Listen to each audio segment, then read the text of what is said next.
মনে আছে তো না? টার্গেটটা হচ্ছে কীরকম? টার্গেটটা হচ্ছে আমরা যেন পরীক্ষায় 25 মার্কের যে কেমিস্ট্রি পার্ট আছে সেখান থেকে যেন আমরা 20 মার্কের মতো যেন কাভার করতে পারি, এটা হচ্ছে আমাদের টার্গেট। ঠিক আছে, টার্গেট কিন্তু লক। ঠিক আছে, এই 50টা এমসিকিউ করলেই কি হয়ে যাবে কিনা, মাস্টার ক্লাসটা করার পরে তুমি কি করতে পারো, এই 50টা এমসিকিউ তুমি যদি দেখো, বুঝে যদি দেখো, তাহলে কাজে লাগবে। আমি কিন্তু এমসিকিউ শুধু সলভ করবো ব্যাপারটা এমন টাইপের না, প্রত্যেকটা এক্সপ্লেনেশন সহকারে যাবো আর কি। ঠিক আছে, তাহলে চলো শুরু করতেছে। শুরুতেই যদি আসি 1 নাম্বারটা, এগুলো হচ্ছে বিগত বছরের থেকে আসার প্রশ্নগুলো। সেটা হচ্ছে যে কোন আয়নটির আকার হচ্ছে ছোট। আচ্ছা, আয়নের আকার ছোটোর ক্ষেত্রে ঘটনা কি করতে হয়, চলো আমরা দেখি। আমরা দেখতেছি আগে আয়নের ক্ষেত্রে যখন আমরা চিন্তা ভাবনা করবো, ধরো আমরা চিন্তা করতেছি কার জন্য, আমরা চিন্তা করতেছি হচ্ছে আয়নের জন্য চিন্তা করতেছি আর কি। আয়ন ধরো আমরা কার জন্য নিচ্ছি, এখানে F- মানে ফ্লোরাইড, O2- এর জন্য, তারপর হচ্ছে N3- এর জন্য কাজ করতেছি, আমরা হচ্ছে Na+ ওর জন্য কাজ করতেছি। আচ্ছা, এটার জন্য ইলেকট্রন কয়টা আছে আর প্রোটন কয়টা আছে একটু হিসাব নিকাশ করো। এখানকার মধ্যে ইলেকট্রন আছে হচ্ছে 10টা, এখানেও ইলেকট্রন আছে 10টা, এখানেও ইলেকট্রন আছে 10টা, এখানেও ইলেকট্রন আছে হচ্ছে 10টা।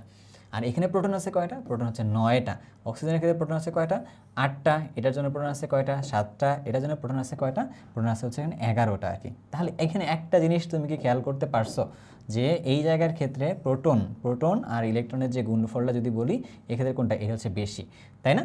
তাহলে এইটা যদি আমাদের কাছে বেশি হয়, তাহলে সবচেয়ে কম কোনটা, তাহলে সবচেয়ে কম হচ্ছে আবার হচ্ছে এইটা, সবচেয়ে কম হচ্ছে তোমার কাছে এইটা হলো সবচেয়ে কম, এইটা হলো তোমাদের কাছে সবচেয়ে কম, তাই না? এটা হচ্ছে সবচেয়ে কম।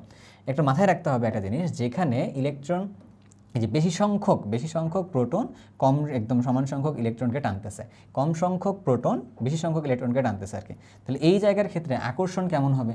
তাহলে এই জায়গার ক্ষেত্রে যদি আমরা আকর্ষণের কথা যদি চিন্তা করতাম, আমরা যদি আকর্ষণের কথা চিন্তা করতাম, তাহলে এই জায়গার ক্ষেত্রে আকর্ষণটা কেমন থাকবে?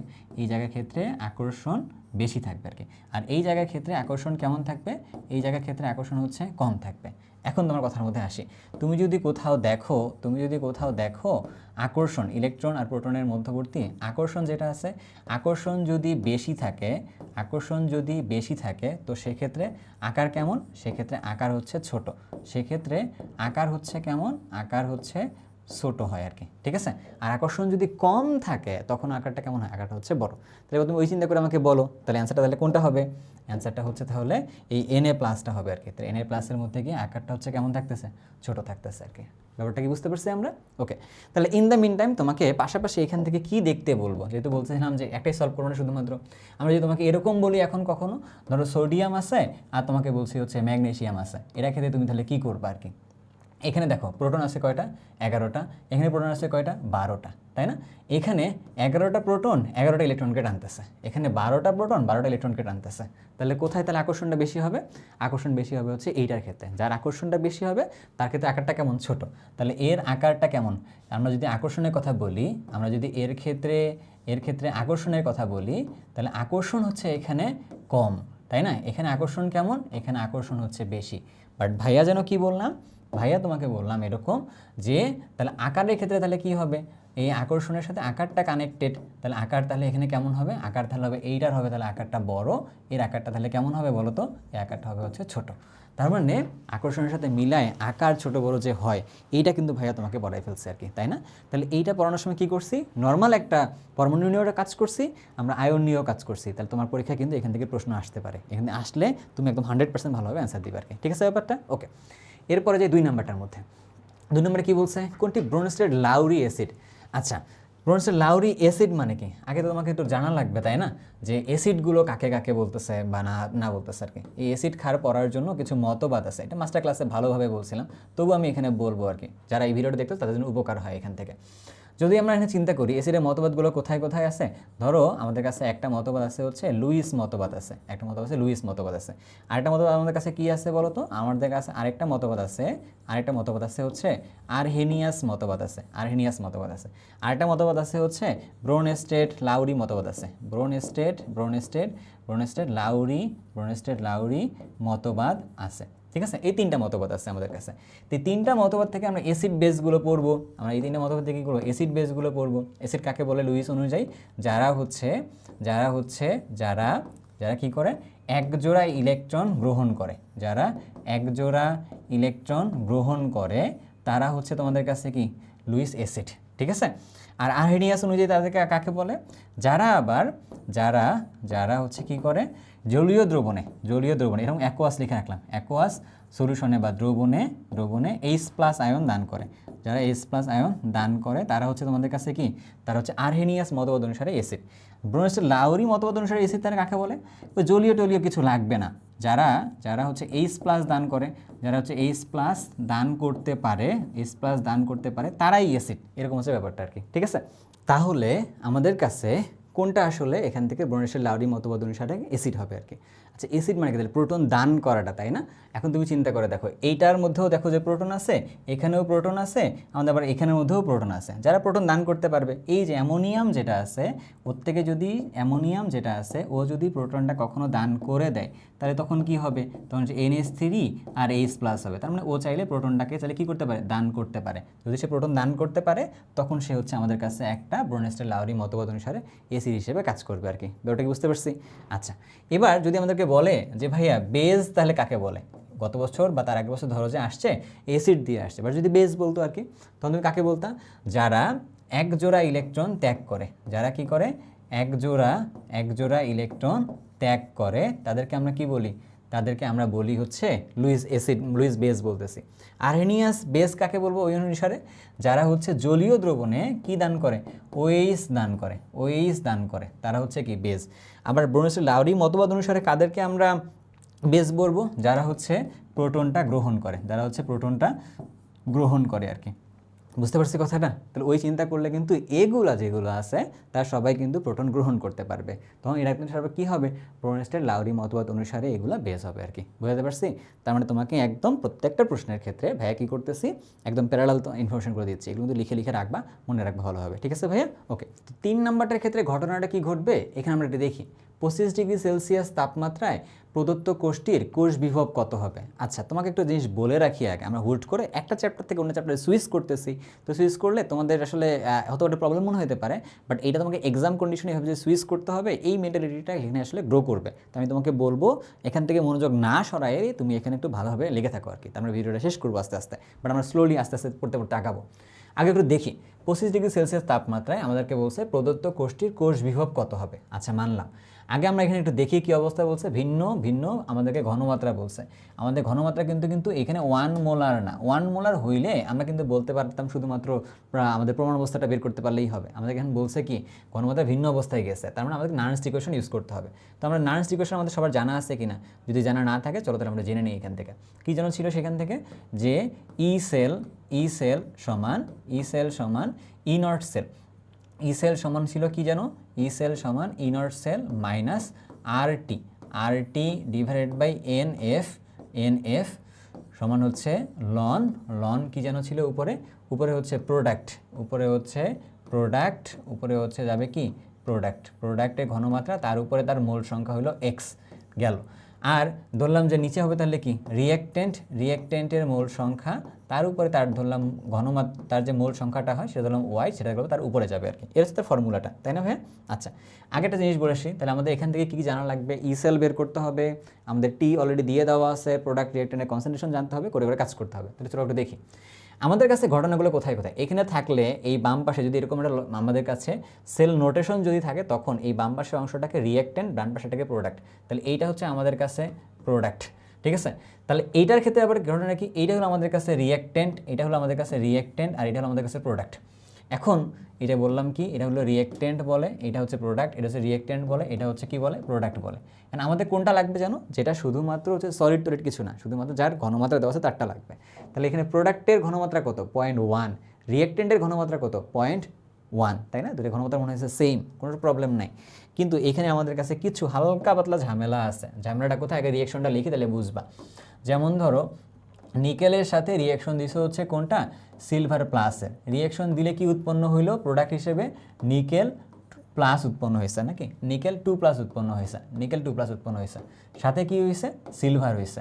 এখন নিকেল থেকে 2টা ইলেকট্রন গেছে না, তাহলে সিলভার থেকে কি একটা ইলেকট্রন গ্রহণ করছে না? তাহলে কি করতে হবে? রিয়েকশনটা ব্যালেন্স করতে হবে, কারণ আমরা জানি জারণ বিজারণ বিক্রিয়ার ক্ষেত্রে যত ইলেকট্রন ত্যাগ হয় ঠিক অত ইলেকট্রন কি হয়? গ্রহণ হয় আর কি। তাহলে এ ত্যাগ করছে 2টা, তাহলে ও গ্রহণ করবে তাহলে কয়টা? তাহলে ও গ্রহণ করবে আসলে 2টা, তাহলে ও গ্রহণ করবে আসলে কয়টা? 2টা। তার মানে এবার চলো আমরা এটার মাধ্যমে রিয়েকশনটা লিখে ফেলি এখন নতুন করে। ই ই সেল সমান RT divided by NF, N এর মান কত? এন এর মান হচ্ছে 2 কেন জানো? কারণ হচ্ছে এখানে 2টা ইলেকট্রনের ট্রানজ্যাকশন হয়েছে আর কি, সেটা এফ মানে হচ্ছে 96533, সেইটা এখন দিলাম হচ্ছে লন দেওয়ার পর প্রোডাক্ট কোনটা পাইছি? প্রোডাক্ট পাইছি হচ্ছে এই যে এটা নিকেল 2+ পাইছি, নিকেল 2+ হচ্ছে আমার কাছে প্রোডাক্ট নিছে। এর মোল সংখ্যা কত নিকেলের ক্ষেত্রে? এটা মোল সংখ্যা 1 আছে, কোনো সমস্যা নেই, এই জন্য সামনে উপরে 1 দিলা তুমি। এবার দিলাম কি সিলভার, এবার দিলাম হচ্ছে সিলভার প্লাস, তাহলে সিলভার যে প্লাস দিলা, সিলভারের ক্ষেত্রে মোল সংখ্যা কত? সিলভারের ক্ষেত্রে মোল সংখ্যা হচ্ছে এখানে হচ্ছে 2, তার উপর কী হবে? এটা স্কোয়ার হবে আর কি। এবার তুমি যাই ই সেল, এখন ই সেল কীভাবে বের করে তোমরা এটা বলো তো আমাকে একটু, ই সেল কীভাবে বের করে? ই সেল বের করে হচ্ছে এভাবে ই of oxidation plus E of reduction, মানে যেখানে যেখানে অক্সিডেশন মানে জারণ ঘটছে, যেখানে যেখানে রিডাকশন ঘটছে, এই দুটোকে যোগ করে দিতে হবে আর কি। যোগ করে দিলেই ঘটনা কিন্তু ক্লিয়ার। তারপরে করতে হবে কি RT যা আছে তাই 2F আমরা একটা কাজ করব, এটা মানটা কমায় নিয়ে আসবো আমরা, হচ্ছে আর এর মানটা তো একবারে বসাই দিই এখানে। হ্যাঁ, আর এর মানটা হচ্ছে 8.314, টি এর মানটা কত? টি এর মানটা হচ্ছে এখানে আমাদের কাছে 298 ডিভাইডেড বাই 2 ইন্টু এফ এর মান কত? 96500, এটা এখন দিলাম হচ্ছে লন দিছে। লন দেওয়ার পরে উপরে যাবে প্রোডাক্টের ঘনমাত্রা কত? 0.1, তার উপরে পাওয়ার 1 দিলাম না, এর ক্ষেত্রে কত আসছে? 0.1, তার উপরে যাবে হচ্ছে স্কোয়ার। তাহলে এটা গেল পার্টটা আমরা। এখন তুমি আসো ই অফ অক্সিডেশন মানে কি? ই অফ অক্সিডেশন মানে নিকেল থেকে নিকেল 2+ হয়েছে, বাট এখানে দেখো দিয়ে দেওয়া আছে কি নিকেল 2+ থেকে নিকেল, বাট উল্টাটা দেওয়া আছে না? তাহলে কি করতে হবে? এইটাকে এবার প্লাস বানাই ফেলতে হবে, এইটাকে বরঞ্চ আমাদের প্লাস বানাই নিয়ে 0.25 করে নিলে তখন আমি জারণটা পাবো। তাহলে আমি কী করবো? অক্সিডেশনের মানটা কত হলো তাহলে? 0.25। এরপরে রিডাকশনের মানটা কত? সিলভার থেকে সিলভার প্লাস, এটা হচ্ছে রিডাকশন মানে হচ্ছে বিজারণ ঘটছে, তাহলে ওইটার মানটা আমি এখানে বসাই দেবো। তাহলে মানটা যা আছে এখানে তাই, কারণ ওইটাই আমাদের কাছে দিয়ে দেওয়া ছিল, বসাই দিচ্ছি। এবার আমি হচ্ছে এই মানটা যা বিয়োগটা হবে তার জিনিসটা বিয়োগ করে দিব আর কি। চলো একটু দেখি তো কত হয়।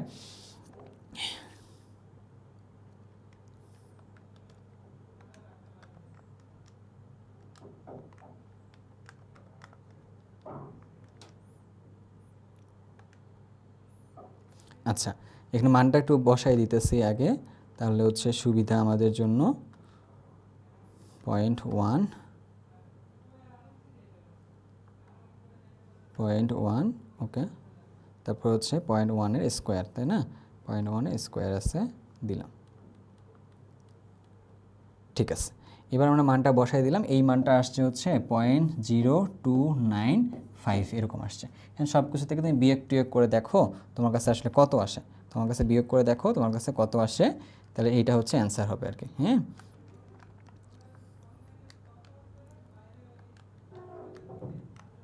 আচ্ছা, করে তাহলে কত আসলো আমাদের কাছে?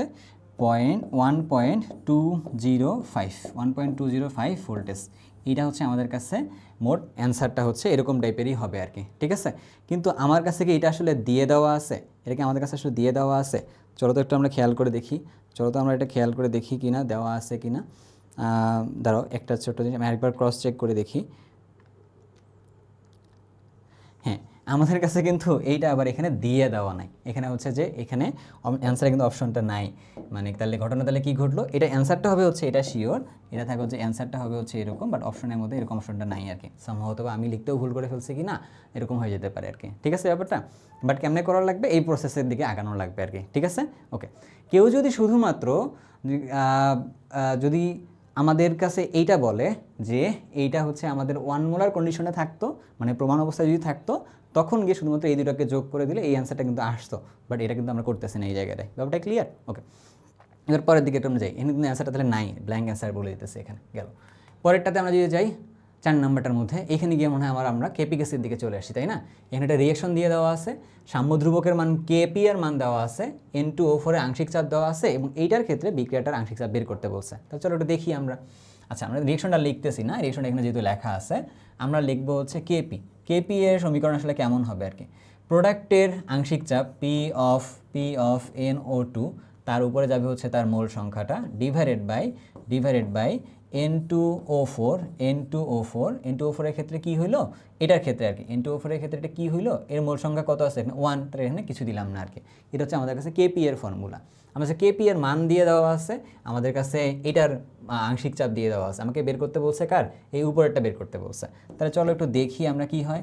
P of NO2 এটা স্কোয়ার দিলাম, তাহলে কেপি এর সাথে ভাইয়া গুণ করব হচ্ছে P of N2O4, তাই না? তাহলে এটার মান কত কত বলো তো, এটার মান কত কত, কেপি এর মান হচ্ছে 0.008, তারপর হচ্ছে P of N2O4 এর মান কত আছে, এটার মান আছে হচ্ছে 0.8 আছে আর কি, গেল। তাহলে আমরা কি বের করতেছি, P of NO2 এটার মান তাহলে কি হবে, রুট ওভার 0.008 ইন্টু 0.8। তাহলে বলতো অ্যান্সারটা কত আসলো আমাদের কাছে, অ্যান্সারটা মনে হয় একটু সহজ, কারণ এটা খালি মুখেও করা যায় তো এখান থেকে, তবু আমরা একটু ক্যালকুলেটর বসাই, তাই না? আচ্ছা, তাহলে কত আসতেছে, 0.08 আসতেছে আর কি। তাহলে কত আসতেছে, 0.08 এত এটিএম আসতেছে। তো এইটাই আবার কি তোমাদের কাছে, এইটাই তোমাদের কাছে হচ্ছে সেই কাঙ্ক্ষিত অ্যান্সারটা, এটাই হচ্ছে তোমাদের কাছে কাঙ্ক্ষিত অ্যান্সারটা। কেন এটাই কাঙ্ক্ষিত অ্যান্সার তো পাইছি, এখানে কিছু দেওয়া আছে, দেওয়া নেই। এই যে এইটা যেটা দেওয়া আছে না, এইটাই অলরেডি সেইটা, এই যে এইটা যেটা দেওয়া আছে না, এইটাই হচ্ছে অলরেডি কি এইটা 8 × 10⁻² আর কি। ব্যাপারটা ক্লিয়ার? সো এটা কিন্তু খুবই ইজি, কোনো ব্যাপার না এটাতে কাজ করার জন্য। গেল পরেরটাতে যাই। কোনো কপার সালফেট দ্রবণে প্লাটিনাম তড়িৎদ্বারের সাহায্যে 1 ঘন্টা যাবৎ 1.25 এম্পিয়ার বিদ্যুৎ চালনা করলে ক্যাথোডে কতগুলো কপার পরমাণু জমা পড়বে আর কি। আচ্ছা, মানলাম। তাহলে আমাদের কাছে আছে কি কপার সালফেট, আমাদের কাছে আছে কপার সালফেট, সেখান থেকে এখানে কপার +2 ছিল, এখান থেকে জমা পড়বে কি গিয়া, কপার গিয়ে জমা পড়বে আর কি, তাই না? আচ্ছা, তাহলে কয়টা ইলেকট্রনের ট্রানজিশন হয়েছে বলতে পারবা? এখানে কিন্তু সে 2টা ইলেকট্রন গ্রহণ করছে, 2টা ইলেকট্রন মানে হচ্ছে এন এর মানটা হচ্ছে 2। গেল, মাথায় রাখতে হবে যে এন এর মানটা হচ্ছে 2, এন এর মানটা বলো বা ই এর মান বলো, এন এর মান আসলে 2, এখানে রাখলাম মাথায়। এবার আমরা যাব হচ্ছে কোথায়, এটা সলভ করতে যাব আর কি। ডাব্লুর পরিমাণ আমরা জানি, ডাব্লু সমান MIT ডিভাইডেড বাই হচ্ছে কি NF, এরকম আমরা জানি। এম এর মান কত, যেহেতু কপার আমরা বের করতেছি, তার মানে হচ্ছে কি, আচ্ছা কতগুলো কপার পরমাণু জমা পড়বে বলছে, তাই না? আমরা যদি এখানে এম এর মানটা নাও জানি তাও এখানে কাজ হবে আর কি। তা চলো একটু দেখি আমরা আগে না জেনে এই কাজটা করা যায় কিনা, দেখি একটু আমরা। তাহলে W/M-টাকে যদি আমরা এক পাশে রাখলাম, তাহলে হচ্ছে IT ডিভাইড বাই হইলো NF। আই এর মান কত বলছে, আই এর মান বলছে 1.25, টি এর মান কত বলছে 1 ঘন্টা, মানে কি 60 মিনিট, 60 মিনিট আবার কি 60 সেকেন্ড, তাই না? 1 ঘন্টায় 60 মিনিট 60 সেকেন্ড নিচ্ছে। এন এর মান কত বলছি জানো, 2 বলছি, এর মান হচ্ছে 96500 বলছে আর কি, এরকম। তাহলে এখান থেকে এই যে মানটা না, এটাই হলো কি মোল সংখ্যা অফ কপার, কপারের মোল সংখ্যা হচ্ছে এটা। এটাকে চলো ভাগটাগ করে দেখি, তাহলে কি অবস্থা দাঁড়ায় আমাদের কাছে। 1.25 × 60 × 60 নিলাম, ডিভাইডেড বাই 2 × 96500 গেছে। এখন আমরা এখান থেকে দেখতেছি এটার মান কত আসছে, 0.02331। এখন আমাদের কাছে কি বের করতে হবে, এই যে কপারের পরমাণুর সংখ্যা কতটা আছে। তাহলে পরমাণুর সংখ্যা বের করার জন্য এই যে এন অফ কপার সমান হচ্ছে কি এন অফ কপার মানে হচ্ছে এই কপারের মোল সংখ্যা ইন্টু অ্যাভোগাড্রো নাম্বার, তাহলে সেটা গুণ করে দিই, এই নাম্বারটাকে গুণ করলেই তো হইলো 6.02 × 10⁻23, তাই না? তাহলে কত আসলো এখান থেকে, 1.40 ইন্টু 10⁻22 এরকম আসতেছে। তাহলে এই রকম কি কোনো অ্যান্সার আমার কাছে আছে কিনা একটু খুঁজে দেখো তো, পাও কিনা অ্যান্সারটা আছে কিনা। আচ্ছা, আছে কিনা দেখি। 1.40 × 10⁻22, 1.40 10⁻21 আছে, তাহলে এটা আমাদের কাছে হবে না। এইটা 1.40 10⁻20 আছে, এটা আমাদের কাছে হবে না। এইটাও ইভেন আমার কাছে হবে না, 22 হবে না। তার মানে এইটা একটু দেখি আমাদের কাছে এটা আসলে হবে কি না আর কি, তাই না?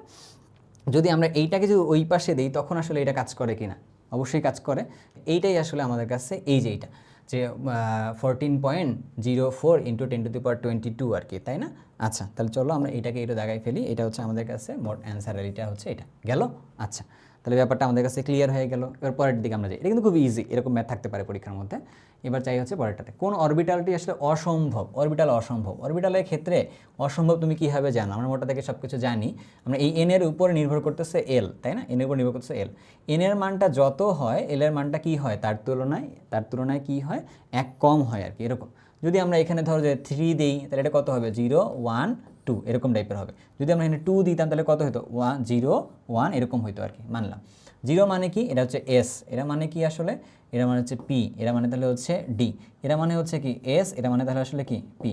তাহলে 2 এর ক্ষেত্রে আমরা যদি বলতে পারি 2 এর ক্ষেত্রে কি হয়, 2 এর ক্ষেত্রে 2s হয় 2p হয়, 3 এর ক্ষেত্রে 3s হয় 3p হয় 3d হয়, তার মানে হচ্ছে এই জিনিসগুলো হয়। তাহলে চলো আমরা দেখি একটু কী ঘটনা ঘটছে। 2p তো হয়, এটা মানছি, এটা না হয় 3dও হয়, ইভেন 4fও হয়, বাট 3f কি হয় না, 3f দেখো এখানে হওয়ার কোনো চান্স নেই। তার মানে কি আসলে এইটাই হচ্ছে আমাদের কাছে অ্যান্সার, এটা আসলে সম্ভব না, এটা আসলে হইতেছে না, এরকম প্রশ্ন একটা হয়, খুবই কমন প্রশ্ন এটা হতে পারে আর কি।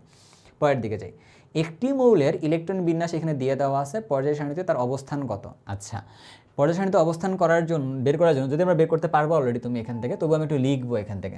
তো এস ব্লক মৌলগুলোর জন্য তুমি কি দেখবা, এস ব্লক মৌলগুলোর জন্য দেখবা তার ইলেকট্রন বিন্যাস হবে কি NS(X) হবে।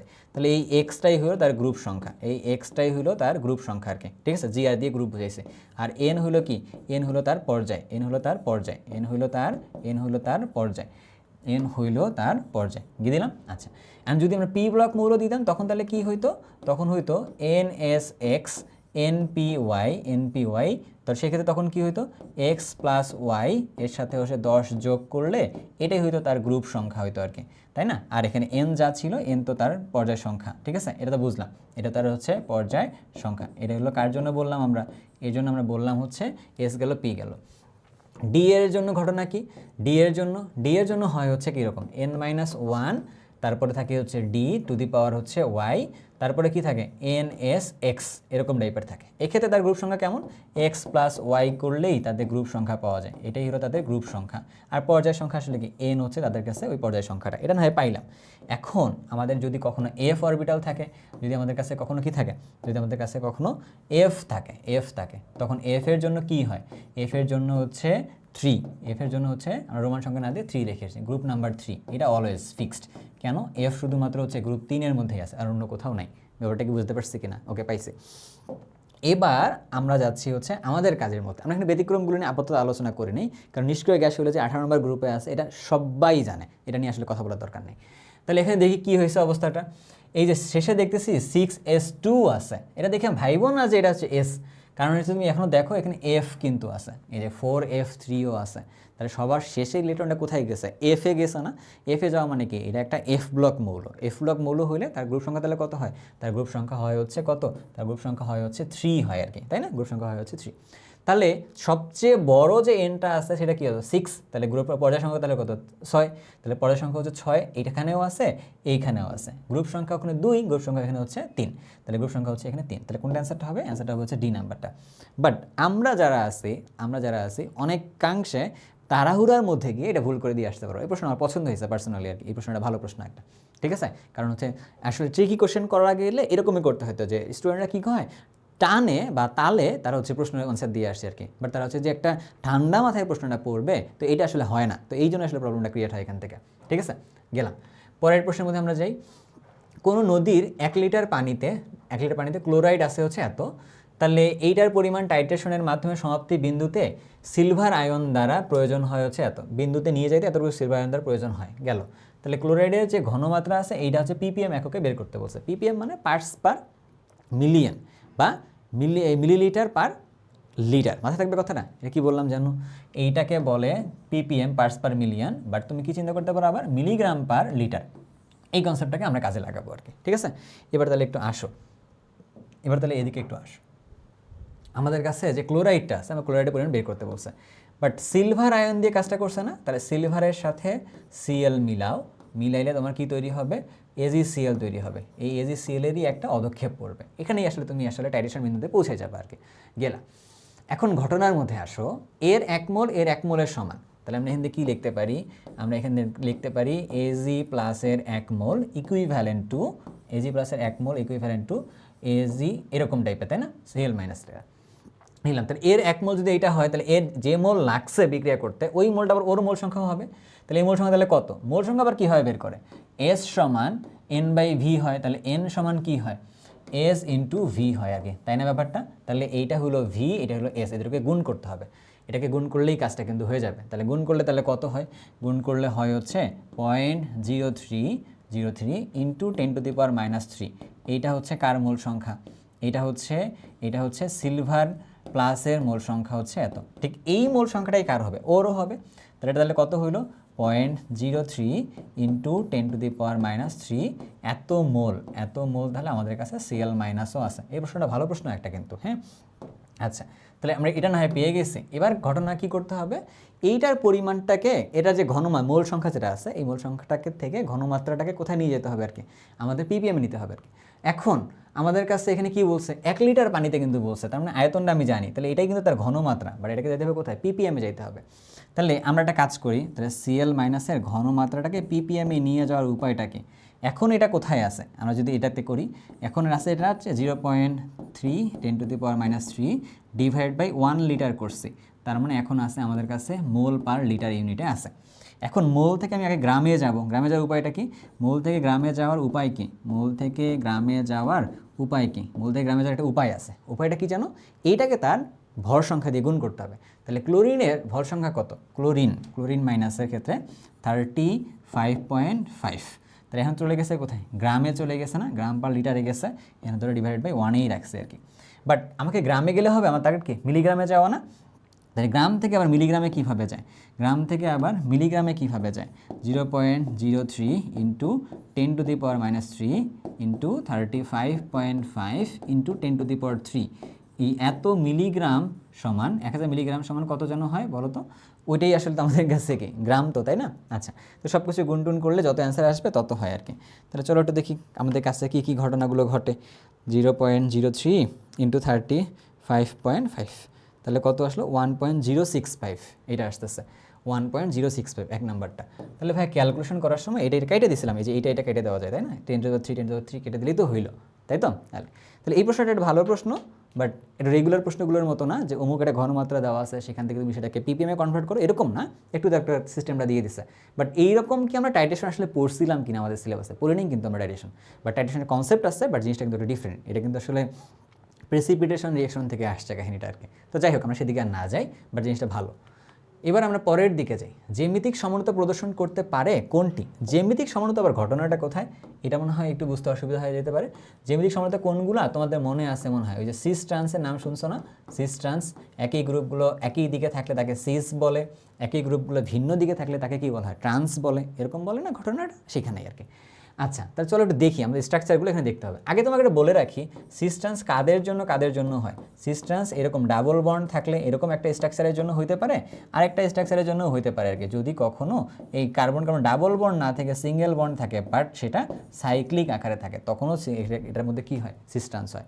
বাট এই যে হাতগুলো লিখছে না, ধরলাম এই হাতগুলোর নাম এ বি, এটার নাম দিলাম সি, এটার নাম দিলাম ডি, এখানে কিন্তু সেম অবস্থা আর কি। শর্তটা কি বলতো? এ আর বি সমান হবে না আর কি, সি আর ডি তা হচ্ছে সমান হবে না, দুইটা আসলে কেমন হবে? ভিন্ন হইতেই হবে আর কি, হচ্ছে শর্ত। এখন আমরা তাহলে মিলাই দেখি এখানে এই যে ডাবল বন্ড আছে, এই হাতের মধ্যে দেখো দুইটা হাইড্রোজেন আছে, তাহলে দুইটা কি সমান হবে না? শর্ত তো মানেই নেই, তার মানে এটা হবে না। আবার যদি আমরা খেয়াল করি এই হাইড্রোজেনের ক্ষেত্রে কী অবস্থা আছে? এই কার্বনের মধ্যে একটা হাইড্রোজেন, এই যে CH3, দুইটা আসলে কি ভিন্ন ভিন্ন জিনিস। তারপর হচ্ছে কি এই যে একটা হাইড্রোজেন একটা ক্লোরিন, তাহলে দুটো কি আসলে ভিন্ন ভিন্ন জিনিস। তার মানে কি এটার ক্ষেত্রে সিস ট্রান্স হইতে পারে। তার মানে এটা হচ্ছে আমাদের কাছে কাঙ্ক্ষিত অ্যান্সার। তবুও আমরা পরে এগুলো ট্রাই করবো। এই দেখো দুইটা হাইড্রোজেন আছে, এটা হবে না। এর মধ্যে কি আছে দেখো, এর মধ্যে দেখো যে দুইটা হাইড্রোজেন আছে, হবে না আর কি। তাহলে তুমি দেখবে আসলে কি যে ডাবল বন্ড আছে কিনা বা এরকম সাইক্লিক আছে কিনা, এটা হচ্ছে প্রথম তোমার চেকিং পয়েন্ট। তারপরের পয়েন্টে তুমি কী করবা, যে গ্রুপগুলো যেগুলো যুক্ত আছে তার সাথে এই গ্রুপগুলো আসলে কেমন, এইগুলো আসলে ভিন্ন ভিন্ন কিনা আর কি। ব্যাপারটা বোঝাতে পারছি তো? ওকে, পরের দিকে যাই। এবার যাব হচ্ছে পরের প্রশ্নে, 10 নম্বর প্রশ্নে। হাইড্রোজেন পারমাণবিক বর্ণালীর লাইম্যান সিরিজে রেখা সৃষ্টিকারী চতুর্থ শক্তি স্তর থেকে আগত ইলেকট্রন বিকৃত শক্তির তরঙ্গ সংখ্যা কত? আচ্ছা, আগে আমরা ফর্মুলাটা লিখি। তরঙ্গ সংখ্যা হচ্ছে এরকম করে লিখে কি লেখে? আর এইচ এভাবে লেখে হচ্ছে 1/nl মানে লোয়ারটা, আর এটা কি 1/nh এটা হচ্ছে হায়ারটা, এভাবে লিখতে হয় আর কি। এগুলো স্কোয়ার থাকে, এখন ঘটনার মধ্যে এক এক করে একটু আসো। চতুর্থ শক্তি স্তর থেকে আসতেছে, তাহলে এন এর মান হচ্ছে 4। আবার যদি বলি আমাদের কাছে কোথায় আসছে, লাইম্যান সিরিজে আসছে। লাইম্যান সিরিজে আসা মানে এন এর মানটা হচ্ছে একে আসতেই হবে আর কি, একে না আসলে হবে না। তাহলে যেটা কম আছে এটা তো লোয়ারটা, তাই না? যেটা কম আছে, তাহলে যেটা কম আছে ওটা হচ্ছে লোয়ারটা। কমটা তাহলে কত, 1। যেটা হায়ার এটা কত, তাহলে 4। আর আর এইচ এর মান দেখো মিটারে অলরেডি বসে দেওয়াই আছে, আমার কিন্তু কোনো কাজ করার দরকার নেই। যদি মিটারে না থাকতো তাহলে কিন্তু প্যারা হইতো একটা আর কি। মানগুলো আমরা একটা বসাই দেখি। 10.97 ইন্টু 10⁶ দিলাম, দেওয়ার পরে এখানে দেবো কত, 1 স্কোয়ার মাইনাস 1/4 স্কোয়ার আর কি। তুমি চাইলে একবারে করে বসাই দিতে পারতা, সমস্যা নাই। এবার তুমি হচ্ছে যে ক্যালকুলেশনটা করো, ক্যালকুলেশন করে দেখো অ্যান্সারটা কত আসে, অ্যান্সারটা কত আসে, ঠিক আছে, অ্যান্সারটা কত আসে। আচ্ছা, এত ইন্টু কত আসতেছে, 1 - 1/16। আমি একবারে বসে দিলাম 1/16, ঠিক আছে, 1/16 ডান। তাহলে কত আসলো, এটা আসলো হচ্ছে 10284375 এত পার মিটার আসবে, তাই না? এত পার মিটারে আসবে। এখন তুমি যদি মনে করো যে না ভাইয়া এটাকে আমি একটু ওই যে সাইন্টিফিক্যালি লিখি আর কি, তখন তাহলে কী হয়, এটাকে যদি লিখতে চাও তখন এরকম আমি চাপ দিয়ে লিখছি এখান থেকে 10.284 ইন্টু 10⁶ এত পার মিটার আসছে। তাহলে কোনটার সাথে মিলতেছে দেখি একটু, 10.28 10⁶ এর সাথে মিলতেছে আর কি। আর কারোর সাথে মিলতেছে না, আর কারোর সাথে মিলতেছে না। তাহলে কোনটা অ্যান্সারটা হবে, তাহলে অ্যান্সারটা হবে হচ্ছে এইটা, অ্যান্সারটা হবে হচ্ছে এটা। সো এটাও একটু সহজ, এটা নিয়ে কোনো প্যারা নাই, আমি জানি তোমরা এটা পারবা। বাট মাথায় রাখতে হবে কোন সিরিজ মানে কি। লাইম্যান মানে হচ্ছে 1 নম্বরে আসবে, মানে লোয়ারটা হচ্ছে 1, বামার মানে লোয়ারটা হচ্ছে 2, আর তারপর হচ্ছে কি ব্র্যাকেট মানে তারপরে এরকম করে যাবে, পেস্টেন ব্র্যাকেট ফান্ড এভাবে আগাবে সামনের দিকে আর কি, মাথায় রাখতে পারবে। ওকে, আচ্ছা, তো সামনের দিকে চলো মুভ করি আমরা একটু। ওকে, আমরা এবার যাব হচ্ছে 11 নাম্বারটা। হুন্ডের নিয়ম অনুসারে কোন ইলেকট্রন বিন্যাসটি সঠিক। হুন্ডের নিয়ম অনুসারে কিন্তু বলছে, হুন্ডের নিয়ম আবার কোনটা জানো? হুন্ডের নিয়মে হুন্ড একটা কথা বলে যে তুমি যখন ইলেকট্রন একটা অরবিটালের ভিতরে দিবা, normally P orbital, D orbital, F orbital, এদের জন্য পিডিএফ আকারেও পড়তে পারো। পিডিএফ কথা বলতে বলতে একটা জিনিস মনে হয়ে গেল, তোমরা এই ক্লাসটার যদি পিডিএফ নোট আকারে পাইতে চাও তাহলে তোমরা দুটো জায়গায় পাবা। এক, অক্সিকেমের যে নিজস্ব গ্রুপ আছে সেখানে তোমরা পাবা, আরেকটা হচ্ছে তোমার অক্সিকেমের যে টেলিগ্রাম চ্যানেলটা আছে তুমি সেখানেও পাবা আর কি। এই ভিডিওর ডিসক্রিপশন বক্সে লিঙ্কটা আছে, তুমি সেখান থেকে দেখে নিতে পারো, ঠিক আছে। আচ্ছা, বা ফার্স্ট কমেন্টেও পেয়ে যাবে। চলো, তাহলে হচ্ছে এদের ক্ষেত্রে তুমি যদি চিন্তা ভাবনা করো, এই অরবিটালগুলো তো 3 ভাগে বিভক্ত, এটা তো 3 ভাগে বিভক্ত। এই অরবিটালগুলো আবার ধরুন 5 ভাগে বিভক্ত, আর নিচেরটা হচ্ছে 7 ভাগে বিভক্ত। এটা কখনো আসে নাই, লাগে নাই কখনো, তো এই জন্য আমরা ওর দিকে যাচ্ছি না আর কি। তুমি যদি এটার মধ্যে যদি ইলেকট্রন দাও, ধরো আমি এখানে তোমাকে 3টা ইলেকট্রন দিতে বলতেছি, তখন তুমি কী করবা, তুমি এখানে একটা করে ইলেকট্রন দিবা। তুমি এভাবেও দিতে পারতা, অথবা তুমি ভাবছো ভাই আমি এভাবে দিব না, আমি কি করতে চাই, আমি ভাই একটা কাজ করতে চাই, একটা ওই দিকে দিছি একটা এই দিকে দিছি আর কি। এরকম মন মর্জি মতো কাজ করলে আসলে হবে না, ঠিক আছে। এটা ঘটনা কি হতে হবে, সবগুলো একই দিকে একইমুখী হয়ে প্রবেশ করতে হবে, বাট আগে সবগুলো ঘর আগে পূর্ণ করতে হবে আর কি। সাপোজ আমি D6 করতে চাই, তাহলে উপায়টা কি, D6 করতে গেলে সবগুলোতে আসলে এক মুখে করে দিব, তারপর সবগুলো আগে পূর্ণ হবে, তারপর আগে 5 হয়েছে, তারপর এসে এসে পূর্ণ হবে আর কি। এটা ছিল হচ্ছে হুন্ডের কথা। তাহলে 1, সবগুলো অযুগ্ম অবস্থায় বা বীজের অবস্থায় থাকবে। 2, এদের মধ্যে কি সবগুলো আসলে কি একই মুখে প্রবেশ করবে। সে শুধুমাত্র যে এই দিকে গেছে প্রথমে এরকম টাইপের না, এটা ভিন্ন দিকেও যাইতে পারতো আর কি, এটা ভিন্ন দিকেও যাইতে পারতো, তাই না। এটা কিন্তু কখনো কখনো চাইলে আমরা এইভাবেও কিন্তু করতে পারতাম, আমাদের এইরকমও হইতে পারতো আর কি, এরকমও হইতে পারতো। এটাও কিন্তু রাইট, এটাও রাইট আর কি, বুঝতে পারছি তো। এবার তাহলে চলো তো দেখি আমরা কি বলছে এখানে।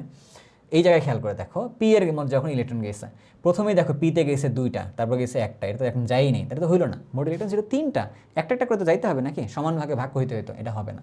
এবার বলছে কি দেখো, জিরোর প্রথমটাতে যায় নাই, তারপরটাতে গেছে, এটাও হবে না। তাহলে এটা হবে না। এবার বলছে কি প্রথমটাতে গেছে, দ্বিতীয়টাতে গেছে, তারপর দেখো তৃতীয়টাতে না গিয়ে এটা কাহিনী করছে, এটাও হবে না। তবে দেখি প্রথমটা, দ্বিতীয়টা, তৃতীয়টা একটা করে গেছে, তার মানে এটা হবে আর কি, ঠিক আছে। তোমাদের কাছে যেমন এরকম করে আসছে, এরকম ফিগার দিয়েও চলে আসতে পারে আর কি, ঠিক আছে। এটা তুমি চেষ্টা করবে একটু পড়ার জন্য। গেল, আবার কি হয় 12 নম্বরে বলছে, আয়রনের সাথে সালফিউরিক অ্যাসিড বিক্রিয়া করে আয়রন সালফেটের সাথে হাইড্রোজেন সমীকরণ অনুসারে লিখলাম এত চাপে এত হাইড্রোজেন গ্যাস প্রস্তুত করতে কি পরিমাণ লোহার প্রয়োজন আর কি, তাই না। আচ্ছা কি বলেন লোহার প্রয়োজন মানে এই লোহার পরিমাণটা বের করতে বলছে, এই লোহার ডাব্লু পরিমাণটা বের করতে বলছে। আই গেস তোমরা এটা পারবা, তবু আমরা একটু চেষ্টা করি, আমরা যদি সবাই ট্রাই করতেছে তাই না বোঝার জন্য। কি করতেছি আমরা হাইড্রোজেন গ্যাসটার আগে মোল সংখ্যা বের করি। আমরা এন সমান কি জানি, পিভি ডিভাইডেড বাই আরটি। এটা কোত্থেকে নিয়ে আসলাম, পিভি সমান এনআরটি, সেখান থেকে পি এর মানটা কত, পি এর মানটা হচ্ছে 1 ATM, ভি এর মানটা কত, ভি এর মানটা হচ্ছে 200 লিটার, আর এর মানটা তাহলে কত হবে 8.0821, টি এর মানটা কত হবে, টি এর মানটা হচ্ছে 300, টি এর মানটা হবে কত 300, 300 কেন, 300 কেন, এই যে 27 যেটা নিছো না এর সাথে 273 তুমি যোগ করে দাও, তাহলে তোমার কাছে কত আসবে, তোমার কাছে হবে তাহলে হচ্ছে 300 হবে আর কি, তাই না, এটা তো সবাই জানে। তবুও মাঝে মধ্যে কি হয় দেখো, আমাদের জানা জিনিসগুলোর মধ্যেই ভুল হয়। তুমি পরীক্ষার মধ্যে কয়টা অজানা জিনিস ভুল করে আসছো আর তুমি কয়টা জানা জিনিস ভুল করে আসছো, একটু হিসাবটা কষে দেখিও তো, জানা জিনিসের মধ্যেই ভুল হয় আর কি, এরকম ভুল অনেকবারই হয়, ঠিক আছে। তো এই জন্য হচ্ছে যে জানা জিনিসগুলো বারবার একটু ঝালাই করাটা ইম্পর্টেন্ট। এখান থেকে আমার এন এর মানটা আসলো, তাহলে আমি এর মোল সংখ্যাটা পাবো আর কি, আগে একটু মোল সংখ্যাটা বের করে নিয়ে আসতে পারলে একটু ভালো হয়। তো এই জন্য হচ্ছে ভাইয়াও ভালো কাজটা করার জন্যই আসলে একটু কাজ করতেছি। তো চলেন একটু দেখি কী করা যায়। এখান থেকে নিলাম, তাহলে ভাগটাগ করলে কত আসলো 8.1201 এরকম টাইপের আসছে, যতটা সম্ভব বেশি নেওয়া গেল নিলাম আর কি। এত কি, এত মোল আমাদের কাছে আছে হচ্ছে হাইড্রোজেন আছে, হাইড্রোজেন আছে। আচ্ছা এখন বিক্রিয়া করতেছে কার সাথে, আয়রনের সাথে, এইটা বিক্রিয়া করে হাইড্রোজেন গ্যাস তৈরি করছে। আমরা কীভাবে লিখতে পারি কখনো যে 1 মোল আয়রন সমান আমাদের কাছে হচ্ছে কি 1 মোল হাইড্রোজেন, আমরা কি লিখতে পারি, কেন লিখতে পারি, কারণ 1 মোলের সাথে এর 1 মোল বিক্রিয়া করে 1 মোল এটা তৈরি করছে, ওর 1 মোলের সাথে বিক্রিয়া করে 1 মোল হাইড্রোজেন গ্যাসও তৈরি করছে আর কি, তাই না ব্যাপারটা। ওকে, এখন কথার মধ্যে আসলে কী চাইছে, এখন বলছে গ্যাস প্রস্তুত করতে কি পরিমাণ লোহার প্রয়োজন, তাহলে লোহা লাগবে কত, এইটা যদি প্রস্তুত হয়, এটা যদি হয় কত 8.1201 এত মোল যদি হাইড্রোজেন গ্যাস হয়, তাহলে এটাও কত হবে 8.1201 এত মোল আয়রন লাগবে আর কি। এখন আমাকে বের করতে বলছি মোল থেকে গ্রাম লাগবে হচ্ছে আয়রনের পরিমাণটা, কেমন বের করব, আমার এই মোল সংখ্যাটা 8.1201 এর সাথে গুণ দিতে হবে কি, এর সাথে গুণ দিতে হবে আয়রনের ভর সংখ্যাটা, আয়রনের ভর সংখ্যা কত, ভর সংখ্যা হচ্ছে 56, তো 56 যদি হয় তাহলে চলো একটু দেখি কত হয়, 8.1201 ইন্টু 56, তাহলে গুণ করলে কত হইল 454.72, এত কি আসবে, এত আসবে হচ্ছে গ্রামে আসবে আর কি, এত কি আসবে গ্রামে আসবে, এইটা হচ্ছে আমাদের কাছে অ্যান্সার আলি, ঠিক আছে, এটা হচ্ছে আমাদের কাছে অ্যান্সার আলি। Okay I guess clear. ও আমরা তো অ্যান্সার দেখাইনি, 854.72 আসছে, তাহলে 854.72 আসছে, এইটা তো আমাদের কাছে এখন অপশনের মধ্যে নাই, তাহলে আমি এখন কোনটা দেখাবো আর কি, এখন 852 আছে, 855 আছে আর কি, তো আমার মনে হয় এইটার দিকে আমাদের যাওয়া দরকার। কেন এটার দিকে যাওয়া দরকার, কেন, কারণ আসলে গ্রামে আছে একটু মানটা একটু বেশি, তাই তো মানটা অনেক কম, এটা তো আসলে হচ্ছে না, এটার দিকে আমরা যাইতেছি আর কি। ব্যাপারটা কি সবার কাছে ক্লিয়ার কি না, সবার কাছে কি ক্লিয়ার ব্যাপারটা। ওকে এরপরের দিকে আমরা তাহলে যাই, চলো তারপরের দিকে আমরা যাই। 13 নম্বরটা, পানিতে দ্রবীভূত অক্সিজেনের ডিও এর পরিমাণ কমে গেলে নিচের কোনটি হয়, ডিও মানে কি, ডিও মানে হইল ডিজলভ অক্সিজেন, তাহলে এই অক্সিজেনের কাজটা কি, এই অক্সিজেনের কাজটা কি, ওকে কেউ হয়তো ভাবতেছো যে অক্সিজেনের সাথে আসলে অক্সিজেনের সম্পর্ক আছে কিনা, হ্যাঁ সম্পর্ক অবশ্যই আছে একটা, মানে ভালো সম্পর্ক একটা আছে, বাট সেটা পরে তাহলে আমরা রিভিউ করা যাবে আর কি, বা রিভিল করা যাবে। ডিজলভ অক্সিজেনের ব্যাপারটা হচ্ছে কীরকম, ওই অক্সিজেনের পরিমাণের উপরই নির্ভর করতেছে যে ওইখানে যে দূষণ যেগুলো আছে, মানে ব্যাকটেরিয়া যেগুলো আছে, তো সেই ব্যাকটেরিয়াগুলো এখানে কেমনভাবে বেঁচে থাকবে কি না, আসলে সে যদি কোনো একটা কী বলে এটা জৈব দূষক থাকে, অজৈব দূষক থাকে, তাকে সে মেরে ফেলবে কিনা, এই ব্যাপারগুলো আসলে ওখানে নির্ভর করতেছে আর কি। এক কথা যদি বলি পানি বিশুদ্ধ থাকবে কিনা, এটা একটা মানদণ্ড হিসেবে আমরা এটাকে ডিজলভ অক্সিজেনটাকে ইউজ করতে পারি। তাহলে যদি খেয়াল করি, যদি দেখি যে আমাদের কাছে ডিও এর পরিমাণটা কমে গেছে, ডিও এর পরিমাণ কমে যাওয়া মানে কি, তার মানে ওইখানে পানির দূষণ মাত্রা আস্তে আস্তে বেড়ে যাইতেছে আর কি, তার মানে হচ্ছে যে কি আগে যা অক্সিজেন ছিল ওই অক্সিজেনগুলো ইউজ করতেছে কোথায়, কিছু জিনিস মেরে ফেলার জন্য আর কি, তাহলে অক্সিজেনের পরিমাণটা কমে গেছে, এখন আমাকে আরও অক্সিজেন সেখানে লাগবে।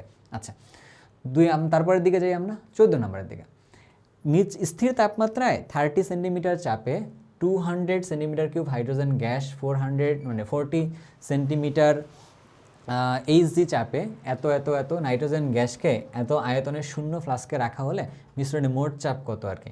আচ্ছা, মোট চাপ এক্ষেত্রে ব্যাপারটা আসলে খুবই সিম্পল আছে। কীরকম, যে আমরা জানি কি পিভি সমান P1V1 প্লাস P2V2, আমরা কিন্তু এটা জানি, তাই না?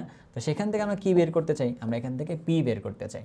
পি যদি বের করতে চাই, আমরা একটা কাজ করি, আমরা হচ্ছে যে এই জায়গায় হাইড্রোজেন গ্যাসটা নিছি না, এটার নাম দিলাম আমরা হলো P1, এটার নাম আমরা দিলাম হচ্ছে V1, এটার নাম আমরা দিলাম হচ্ছে কি জানো, এটার নাম আমরা দিচ্ছি হচ্ছে কি দিব, এটা হচ্ছে P2 দিব, এটা হচ্ছে আমরা কি দিব, এটা আমরা দিব V2 দিব আর কি। ঠিক আছে, এইটা হচ্ছে আমাদের কাছে কি, এটা হচ্ছে আমরা ভি দিছে, এরকম টোটাল আয়তনটা দিছে।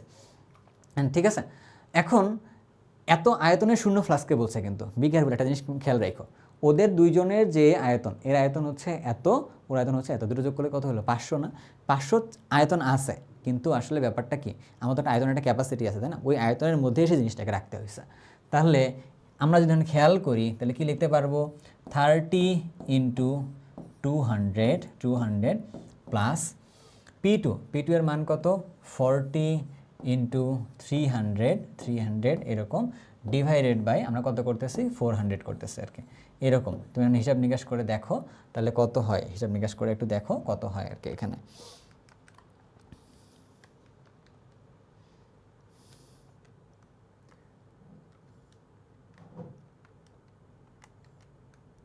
ওকে, তাহলে আমাদের কাছে কত আসলো, 45 আসছে আর কি ভাইয়া। কত আসছে আমাদের কাছে, 45 cm, এটা হচ্ছে মার্কারিতে। ঠিক আছে, সিএম এটা মার্কারিতে, এটা হচ্ছে আমাদের কাছে অ্যান্সারটা, এটা হচ্ছে আমাদের কাছে অ্যান্সারটা আর কি। ব্যাপারটা কি বুঝতে পারছি কিনা, এটাতে আমরা ব্যাপারটা মনে হয় ক্লিয়ার হয়ে গেছে। তো এটা অ্যান্সারে আছে কিনা চলো তো দেখি, অ্যান্সারের মধ্যে আছে, এই যে এটা হচ্ছে অ্যান্সার আমাদের কাছে, এটা হচ্ছে অ্যান্সারটা। বুঝলাম ব্যাপারটা তো নাকি? ওকে, এবার পরের ধাপে আমরা যাব, চলো দেখি একটু 15 নাম্বারটার দিকে যাই। 25 ডিগ্রি সেলসিয়াস তাপমাত্রায় এত ঘনমাত্রা জলীয় দ্রবণে অ্যাসিটিক অ্যাসিড 4.2% বিয়োজিত হয়েছে, মানে এটা হচ্ছে আলফার মান, এটা হচ্ছে ঘনমাত্রা, মানে এটা হচ্ছে সি এর মান। আগের থেকে কিছু নিশ্চয়ই প্রেডিক্ট করে রাখবা, তুমি জানো যেহেতু আগের থেকে সব কিছু মোটামুটি। সো দ্রবণে হাইড্রোজেন আয়নের ঘনমাত্রা কত, আমি যদি কি নিচ্ছি, এটা অ্যাসিটিক অ্যাসিড, তাহলে CH3COOH, এইটা যদি আমরা ভেঙে লিখতাম তখন তাহলে কি হইতো, তখন তাহলে হয়তো CH3COO মাইনাস, এর সাথে যাবে হচ্ছে কি বলতো, H প্লাস। এই H প্লাসটা ঘনমাত্রা কত তোমরা বলো তো, H প্লাসটা ঘনমাত্রা হচ্ছে আলফা সি, আলফা সি হচ্ছে H প্লাসের ঘনমাত্রা, H প্লাসের ঘনমাত্রা কত, আলফা সি আর কি। তোমরা এটা আগেও দেখছিলা, আলফা সি দিয়ে তোমরা কাজবাজগুলো করো। আলফার মান অলরেডি বলে দিছে যে কত, যে 4.2 ডিভাইডেড বাই হচ্ছে 100% যেহেতু আছে, তাই সি এর মানটা কত, সি এর মান হচ্ছে 0.01। এখানে তুমি ক্যালকুলেশন করলে যা অ্যান্সার আসবে সেটাই আসলে মিলবে আর কি ডান পাশে কোনটার সাথে। তো চলো আমরা একটু দেখি, 0.1 ডিভাইডেড বাই হলো 100, তাহলে কত দাঁড়াইলো, 4.2 ইন্টু 10⁻⁴, এত আসলে মোলারিটি দাঁড়াইছে আর কি। তাহলে 4.2 ইন্টু 10⁻⁴ অপশনে আছে কোথাও, হ্যাঁ এই যে 1 নম্বরের মধ্যে আছে 4.2 ইন্টু 10⁻⁴। ঠিক আছে ব্যাপারটা, ওকে। চলো তাহলে সামনের দিকে আমরা মুভ অন করি, এটাই ছিল আমাদের কাছে অ্যান্সারটা। ঠিক আছে, তোমাদেরকে যদি কখনো একটা জিনিস বলতো, মাথায় রাখবা, কিন্তু মাথায় মাঝে কিন্তু এই দুর্বল অ্যাসিডের পিএইচ বের করতে বলে, তখন পিএইচ এর ফর্মুলা কিন্তু এরকম H প্লাসটাকে বের করতা, তারপরে পিএইচ এর ফর্মুলা কিন্তু বসাই দিতা, তাহলে কিন্তু হয়ে যেত। এবার যাই হচ্ছে 16 নাম্বারটাতে, IUPAC কর্তৃক নামকরণ। ওমা, আমি নামকরণটা আসলে নিজেই ভয় পাই, আমি নিজে আসলে নামকরণ পড়াইতে পারি না, সত্যি কথা বলতে পড়াতে পারি না বলতে কি, মানে আমার ভালো লাগে না, কারণ হচ্ছে এতগুলো নাম এতগুলো মুখস্থ রাখবো, আমার সাথে হয়তো সবাই অনেকে অ্যালাইন করবা যে আসলে এতগুলো মনে রাখার খুব জটিল, বাট অনেকে নাম সুন্দর করে মজা করে পড়ে, বাট আমার কাছে এই জিনিসটা না খুব বেশি মজা লাগে না আর কি। কারণ আমার কাছে মনে হয়, যেমন ধরো আমি তোমাদের সাথে ক্লাস নিচ্ছি, আমার নাম কি এটা কি জানার খুব ইম্পর্টেন্ট ছিল না, আমার কাজ কি এটা খুব বেশি ইম্পর্টেন্ট আর কি, তাই না? তো ঠিক এরকমই আর কি, আমার কাছে মনে হয়েছে আমি বিক্রিয়া করব, আমি পরের চ্যাপ্টারের দিকে পরের পার্টগুলো ভালো করে বুঝে করবো, তখন অটোমেটিক দেখবো যে অনেকগুলো নাম মুখস্থ হয়ে গেছে। ঠিক আছে, আচ্ছা, তো চলো সামনের দিকে যাই আর কি। তোমার তো পড়া লাগবে, বা তুমি যদি পরীক্ষা এমসিকিউতে নামকরণের ক্ষেত্রে আসলে খুবই শর্টকাটে কিছু মিলানো যায়, চলো একটু মিলাই দেখি কী অবস্থা হয়েছে। আগে তুমি একটা কাজ করবা, যদি তুমি মিলাইতে চাও নামকরণের ক্ষেত্রে, প্রথম কাজ হচ্ছে তুমি কি করবা, তুমি হচ্ছে লং চেইন বের করবা, তুমি আসলে লং চেইনটা বের করবা। তারপরে কাজটা হচ্ছে কীরকম, তুমি আসলে যে ফাংশনাল গ্রুপটা দেখবা, যে ওইখানে কোনো ফাংশনাল গ্রুপ আছে কিনা। তুমি এখানে দেখবা কোনো ফাংশনাল গ্রুপ আছে কি না, তা ওর ভিত্তিতে নামকরণ হবে, তো ওকে দেখবা আর কি। এরপরে তুমি যদি এখানে যদি জিনিসটাকে মানে মিলাই ফেলতে না পারো, তখন তুমি যাবা কোথায়, তখন তোমার কাছে যাবে হচ্ছে অ্যালফাবেটিক্যালি মিলছে কিনা, যে দেখবা অ্যালফাবেটিক্যালি জিনিসটাকে মিলছে কিনা। যদি দেখো যে বর্ণমালার মতো করে মিলছে ABCD, তখন দেখবা যে আসলে কাজটা ঠিক আছে। এই তিনটার মাধ্যমে চেকলিস্টটা দেখবা। চলো একটু মিলাই দেখি। আমাদের কাছে এই চেইনটা আছে, লং চেইন, তাহলে দেখি 1 number carbon, 2 number carbon, 3 number carbon, 4 number carbon, 5 number carbon, 6 number carbon আর কি। বুঝলাম ব্যাপারটা? কেন এখান থেকে করছি, কেন ওদিক থেকে করি নাই? কারণ এদিক থেকে দেখতে পাচ্ছি যে আমাদের গ্রুপটা এই যে 3 নাম্বার কার্বনে এই যে মেইন ফাংশনাল গ্রুপটা আছে, এইটাও আছে আর কি। বাট ওদিক থেকে দেখলে 4 নাম্বারের মধ্যে পড়তো আর কি, যেদিক থেকে কাছাকাছি হবে সেটা। আচ্ছা, তাহলে দেখি, আমরা বলছি লং চেইন দিয়ে আগে চেষ্টা করে দেখবো মিলে কিনা। লং চেইন দিয়ে চেষ্টা করলে এটা হচ্ছে হেক্সানল, এই যে হেক্সানল, এই যে বিউটানল, পেন্টানল। তার মানে দেখো আমি 2টা অপশন আগের থেকে ক্যান্সেল আউট করতে পারছি আর কি, প্রথমটা চেকলিস্ট দিয়ে। ঠিক আছে, অনেকাংশে তুমি দেখবা যে 3টাই ক্যান্সেল আউট করতে পারবো আর কি, অপশন চেকিংয়ের মাধ্যমে। গেল। তারপরটা আমরা দেখবো তো ফাংশনাল গ্রুপ দিয়ে কোথায় আছে। ফাংশনাল গ্রুপ যদি চিন্তা করি, এখানকার মধ্যে ফাংশনাল গ্রুপ কোনটা, এই যে OH, মানে অ্যালকোহলটা হচ্ছে আমাদের কাছে ফাংশনাল গ্রুপ। এখানে অ্যালকোহলটা হচ্ছে আমাদের কাছে ফাংশনাল গ্রুপ। তাহলে ওর নাম কী হবে, তাহলে অ্যালকোহল হবে, তাহলে হেক্সানল হবে ডেফিনেটলি, হয়েছে। হেক্সানল কয় নাম্বার কার্বনে আছে, 3 নাম্বার কার্বনে আছে, 3 নাম্বার কার্বনে, তাহলে হেক্সানল 3, তাহলে এটা হচ্ছে আমাদের কাছে একদম অ্যান্সার। আমার কাছে এটা দেখাও লাগলো না যে মিথাইল কোথায় আছে না আছে, দেখার দরকার নেই, আমি অপশন দাগাই দিচ্ছি এরকম করে। বাট তুমি মিলাই দেখো যে 3-এ আছে, 5-এ আছে, তাহলে ডাইমিথাইল হেক্সানল 3 আর কি। তো তোমরা চাইলে এরকম করে চেকলিস্ট করে করে যাইতে পারো। প্রথমে এটা টেস্ট করে দেখবা, যদি এটা না মিলে তারপরে পরেরটাতে যাবা, পরেরটা না মিলে তারপরেরটাতে আসবে আর কি। তাহলে তুমি দেখবা তোমার কাছে এইটা খুব সহজ হবে আর কি। বুঝতে পারছি? ওকে, সামনের দিকে যাই। এবার দেখি প্রাকৃতিক খাদ্য সংরক্ষক হিসেবে কোনটি ব্যবহৃত হয়। প্রাকৃতিক খাদ্য সংরক্ষক হিসেবে বেশ কিছু জিনিসপত্র ব্যবহার করা হয়। তার মধ্যে আমাদের কাছে সবচেয়ে যেটা পরিচিত সেটা হচ্ছে সোডিয়াম ক্লোরাইড। এটার যে প্রসেসে কাজটা করা হয় তাকে কিউরিং বলে, তাকে কিউরিং বলে প্রসেসটার নাম। এর বাইরে তোমাদের কাছে থাকবে কি, তোমাদের কাছে আছে চিনির দ্রবণ, যেটা আছে চিনির দ্রবণ, এটা দিয়েও আসলে প্রাকৃতিকভাবে খাদ্য সংরক্ষণ করা যায়। দেন হলুদ দিয়েও খাদ্য সংরক্ষণ করা যায়। হলুদ বাসার মধ্যে দেখছো মনে হয় হলুদ দিয়ে মাংস রান্না, মানে মাংসটাকে রাখছে এরকম টাইপের। তো আমাদের কাছে অ্যান্সারটা কোনটা এখানে, সোডিয়াম ক্লোরাইড আর কি। বুঝলাম? ওকে, এবার দেখি একটি জৈব যৌগ ব্রোমিন পানিকে বর্ণহীন করে। হ্যাঁ, একটা জৈব যৌগ নিছে যে ব্রোমিন পানির সাথে আমি ধরলাম যে সেটার নাম দিলাম এক্স, তার সাথে আমরা যদি কি করছি ব্রোমিন দিছি, ব্রোমিনটা দেওয়ার সময় ব্রোমিন পানি দেওয়া হয়েছে, অ্যান্ড এইটা হচ্ছে সেটা বর্ণহীন হয়ে গেছে। আগে জিনিসটাকে বুঝে আমরা একটু আগে তো ওজোনালাইসিস বিক্রিয়ায় সমমোলার প্রোপানেল তৈরি করছে। এইটার সাথে আবার যখন ওজনীকরণ করছে তখন প্রোপানেল তৈরি করছে। প্রোপানেল CH3CH2, তারপরে হলো কি প্রোপানেল কিন্তু এইরকম হয়, এটা নিয়ে প্রোপানেল তৈরি করছে। সাথে আবার মিথানেলও তৈরি করছে, সমমোলার বলছে কিন্তু, তাই না? মিথানেল দেখতে আবার কীরকম হয়, এই যে মিথানেল দেখতে আবার এইরকম হয় হচ্ছে মিথানেল। এবার প্রশ্নটা কি করছে, বলছে ওই একটি জৈব যৌগের নাম কি আর কি, তাই না? আচ্ছা, তোমাকে একটা জিনিস বলে রাখি, তুমি যদি কখনো এই ওজোনালাইসিস বিক্রিয়ার ক্ষেত্রে প্রোডাক্ট থেকে বিক্রিয়কে আসতে চাও, তখন একটা কাজ করবা। তোমার যে দুটো প্রোডাক্ট আছে না, ওই দুটো প্রোডাক্টের এই যে অক্সিজেনের পার্টগুলো একদম মুখোমুখি দিয়ে দিবা, অক্সিজেনের পার্টগুলো এবার মুছে দিবা আর কি। মুছে দিলে তুমি এখানে কি লিখতে পারবা, তখন তুমি লিখতে পারবা এরকম, লিখতে পারো কিনা খেয়াল করো তো, CH3 CH2 CH double bond CH2, এটা লিখতে পারি কিনা, এরকমই তো। এটাই হচ্ছে তোমার কাছে সেই এক্সট্রা আর কি। কী করবা, প্রোডাক্টের মধ্যে অক্সিজেন যেটা থাকবে, এই যে অ্যালডিহাইড মূলকের বা কিটোন মূলকের মুখোমুখি লিখে এটাকে মুছে দিবা, তাহলে দেখবা যে কাজটা হয়ে গেছে। এটার নাম কি দেখি একটু, ও নাম তো লাগবে না আমাদের, তাই না? আমাদের লাগবে আসলে কি সংকেতটা লাগবে। তো নাম জানলে হচ্ছে বিউটিন 1 হইতো, সমস্যা নাই। তাহলে সেটা কোনটা হইলো, এই যে বিউটিন 1 আছে, তাহলে এটাই তো অ্যান্সারটা হওয়ার কথা। তারপরটা তো আমরা যাই 3 নাম্বার কারণ এটা না, আবার এটাও না, এটাও না আর কি। বুঝতে পারছি তো? আচ্ছা, এটা মাথায় রাখবা। প্রথমটার যে ইনফরমেশন, এটা একটা এক্সট্রা ইনফরমেশন ছিল, এটা দরকার ছিল না যদিও, বাট এইটা আসলে অ্যালকিনের কথা বলছে, যা কিনা আমাদের দ্রবণ পরীক্ষাটা দেয় আর কি, অসম্পৃক্ততার পরীক্ষার কথা বলছে। ক্লিয়ার? আচ্ছা, কোনটি আইসো ইলেকট্রনিক মানে ইলেকট্রন সংখ্যা সমান বা একই আর কি। তো একটু দেখি তো কী হয়েছে ঘটনাগুলা, যে এইখানে এফ এর মধ্যে ইলেকট্রন কয়টা আছে, 10টা, এটার মধ্যে ইলেকট্রন কয়টা আছে, 10টা, এখানেও ইলেকট্রন কয়টা আছে, 10টা, এখানেও দেখো ইলেকট্রন আছে 10টা, তাই না? সবগুলোর মধ্যে ইলেকট্রন যদি মিলে যায় তখন তাহলে তুমি আগে কী বলবা, তখন তুমি আইসো ইলেকট্রনিক বলবা আর কি। বুঝছো? এরকম কি আরও কিছু আছে? না, আর কিছু নাই। তুমি দেখো একটু ভালো করে, আর কিছু কি আছে? আর কিছু নাই আর কি। এই যে এই জায়গাটা মিলতে গেছিল, একদম ক্লোজ শর্ট ছিল আর কি। Cl মাইনাস হইতো যদি, তাহলে কিন্তু এটা মিলে যেত, বাট Cl মাইনাস কিন্তু হয় নাই, তার মানে ক্লোজ শর্ট নাই। সামনের দিকে আগে এবার 20 নম্বরটা, কোন যৌগটি হ্যালোফর্ম বিক্রিয়া দেয়? হ্যালোফর্ম বিক্রিয়া দেয়। হ্যালোফর্ম বিক্রিয়া কারা দেয়? শর্ত বলছিলাম কিছু, তোমাদের যদি কেউ মাস্টার ক্লাস করে এসে থাকো এখান থেকে, তাহলে তার জানার কথা এটা। হ্যালোফর্ম বিক্রিয়া কাকে বলতেছে? হ্যালোফর্ম বিক্রিয়া বলতেছে যে যাদের যাদের যাদের যাদের মধ্যে যে সকল জৈব যৌগের মধ্যে কি কি আছে, যে সকল জৈব যৌগের মধ্যে CH3CO এই মূলকটা আছে। এই মূলকটার নাম কি? এই মূলকটার নাম হচ্ছে এসিটো মূলক। এই মূলকটার নাম কি? এই মূলকটার নাম হচ্ছে এসিটো মূলক বলে আর কি। যাদের মধ্যে এসিটো মূলক আছে ওইটা হ্যালোফর্ম বিক্রিয়া দিবে, এইটা এক।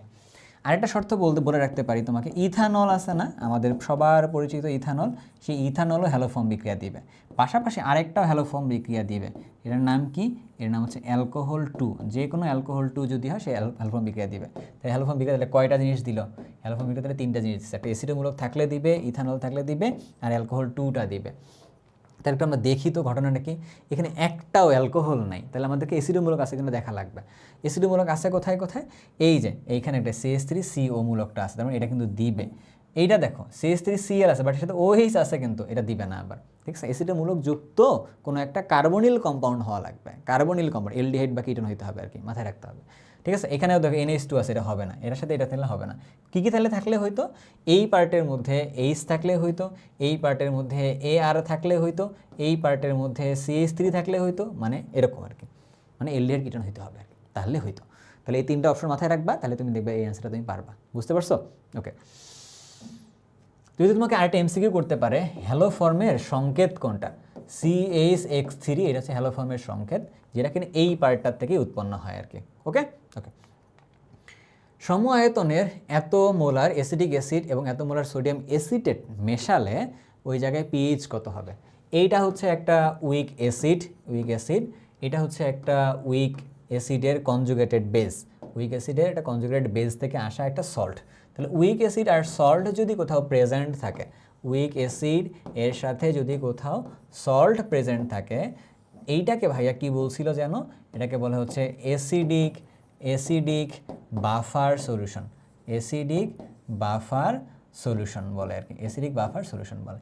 অ্যাসিডিক বাফার সলিউশন যদি হইলো, তাহলে এটার জন্য pH লাগবে, যেটার জন্য আমরা হ্যাসেলবার্গ ইকুয়েশনে সলভ নিব আর কি, বা সহযোগিতা নিব। pKa plus log of n of salt divided by n of acid, এই কাজটা করা লাগবে আমাদের কাছে। এটা হচ্ছে ফর্মুলাটা। pKa মানে কি? মাইনাস লগ অফ 1.0 ইন্টু 10⁻⁵ কে এর মানটা এই যে এখানে বলে দিচ্ছে, এখানে খুব সুন্দরভাবে বলে দিচ্ছে। লগের পরে আমরা এখানে লগের পরে ডান পাশে গিয়ে লিখবো সল্টের অ্যামাউন্টটা কত? 0.1। সল্টের অ্যামাউন্টটা কত? 0.1। নিচেরটা কত? 0.1।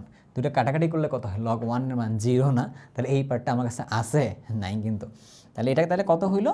এটা যদি ক্যালকুলেশন করি তাহলে কত আসবে? সুন্দর একটা 5 আসবে আর কি, সুন্দর একটা 5। অ্যান্ড এইটাই হচ্ছে তোমাদের কাছে আনসার আলী। তাহলে 5 কত আসলো? 5 আসলো হচ্ছে 2 নাম্বারটার মধ্যে আছে, এই হচ্ছে অ্যান্সারটা। বুঝতে পারছি? ওকে, খুবই কিন্তু ক্লিয়ার। আচ্ছা, পরের পার্টের দিকে চলে যাই। কোনটি নিউক্লিওফাইল? আচ্ছা, নিউক্লিওফাইল একটা, ইলেকট্রোফাইল একটা। এটাকে NP দিয়েও প্রকাশ করে, অথবা এটাকে NU মাইনাস দিয়েও প্রকাশ করতে দেখবা তুমি, এরকম করে দিলাম। তো নিউক্লিওফাইল কাকে বলতেছে? যাদের যাদের যাদের মুক্তজোড় ইলেকট্রন আছে, যাদের মুক্তজোড় ইলেকট্রন বিদ্যমান, তাদেরকে আমরা কি বলি? তাদেরকে আমরা নিউক্লিওফাইল বলি। এটা হচ্ছে প্রথম কথা। 2 নাম্বার কথা আছে এখানে একটা কিছু, যাদের মাঝখানে নেগেটিভ চার্জ আছে, এই হচ্ছে তোমার কাছ থেকে নিউক্লিওফাইল। নেগেটিভ চার্জ থাকলে নিউক্লিওফাইল, আর মুক্তজোড় ইলেকট্রন থাকলে নিউক্লিওফাইল। চলো এটা দেখি তো। নিউক্লিওফাইল তারা কাকে বলে? BF3 না কিন্তু, কারণ এখানে অষ্টক অপূর্ণ আছে, এর তো মুক্তজোড় নাই।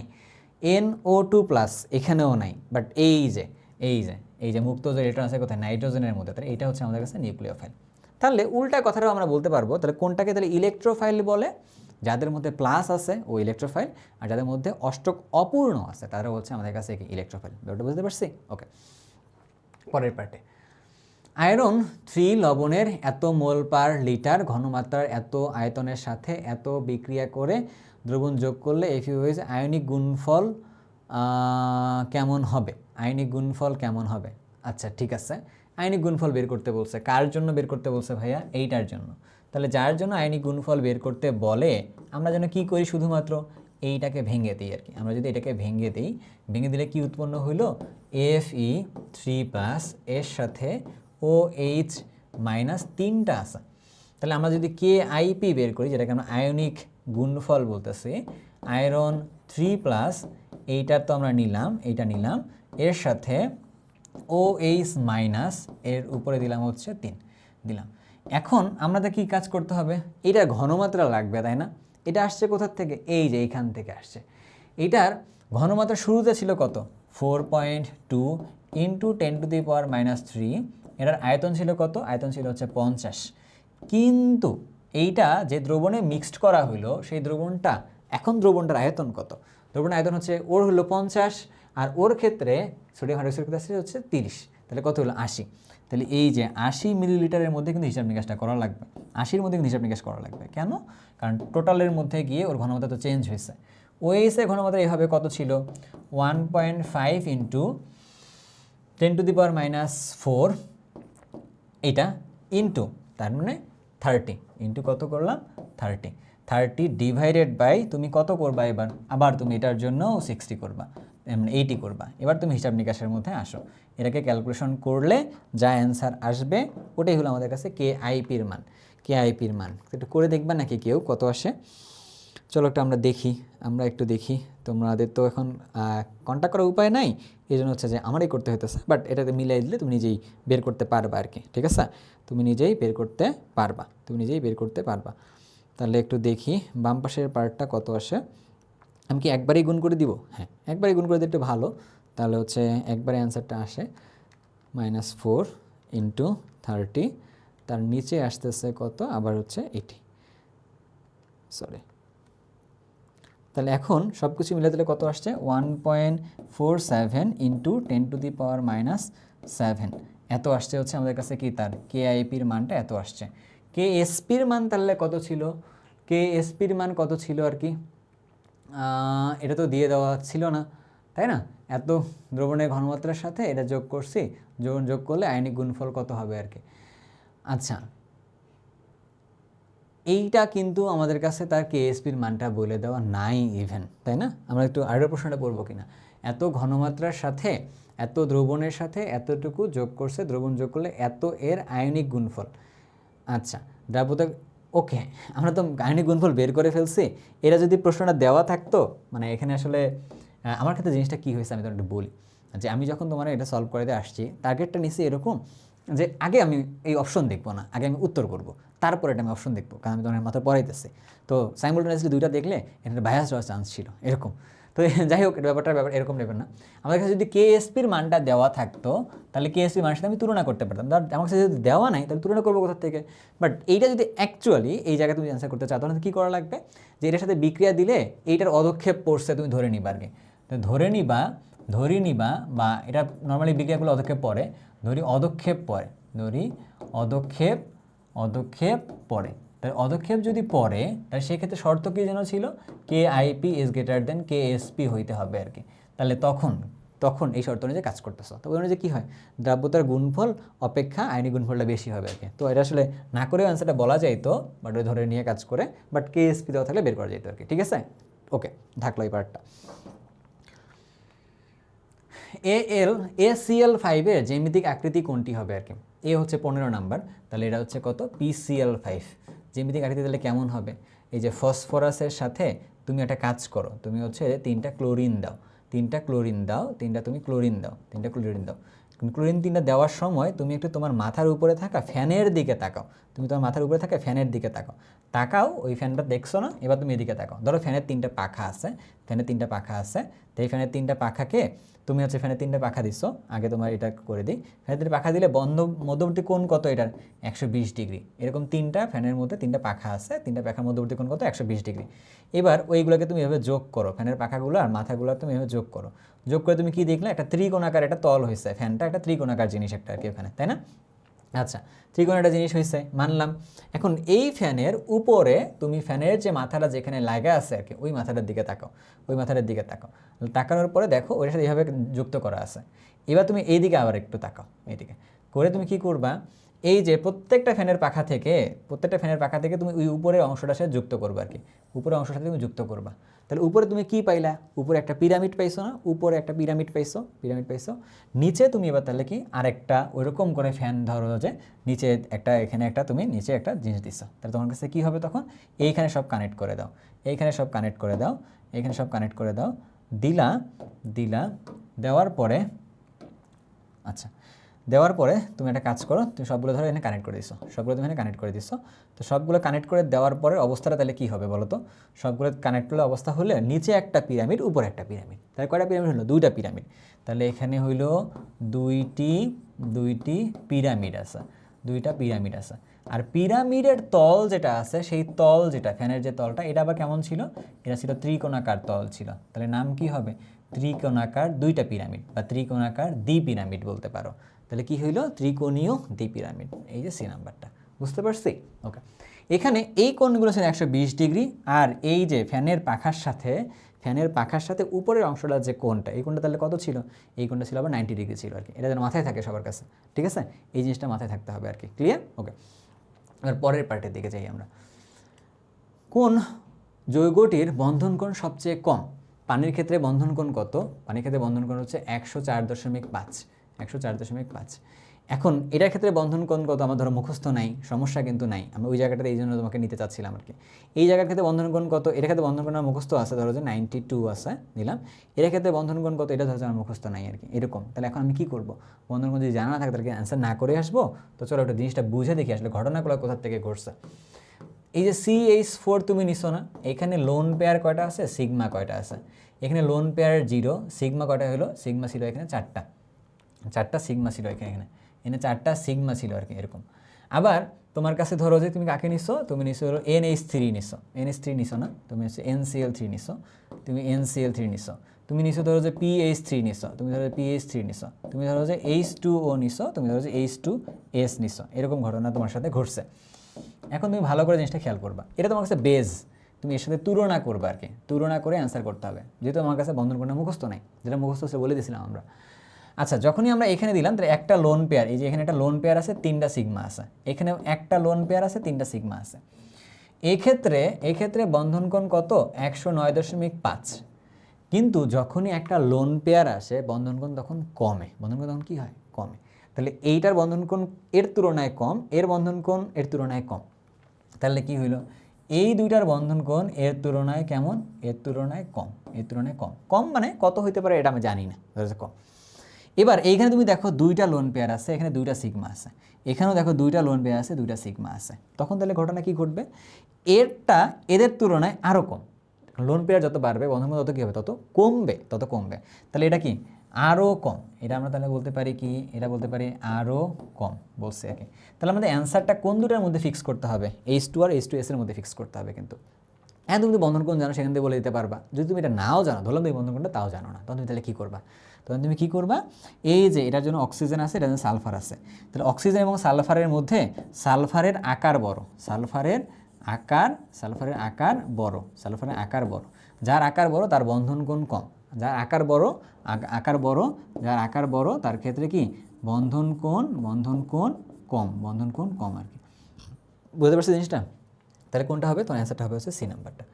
সো এই প্রশ্নটাতে একটু খেয়াল রাখবা, হ্যাঁ, মাঝে মধ্যে এরকম কিছু দিয়ে দিতে পারে যা তুমি জানো না ইভেন, তো এটা দিয়ে দিতে পারে তোমাকে।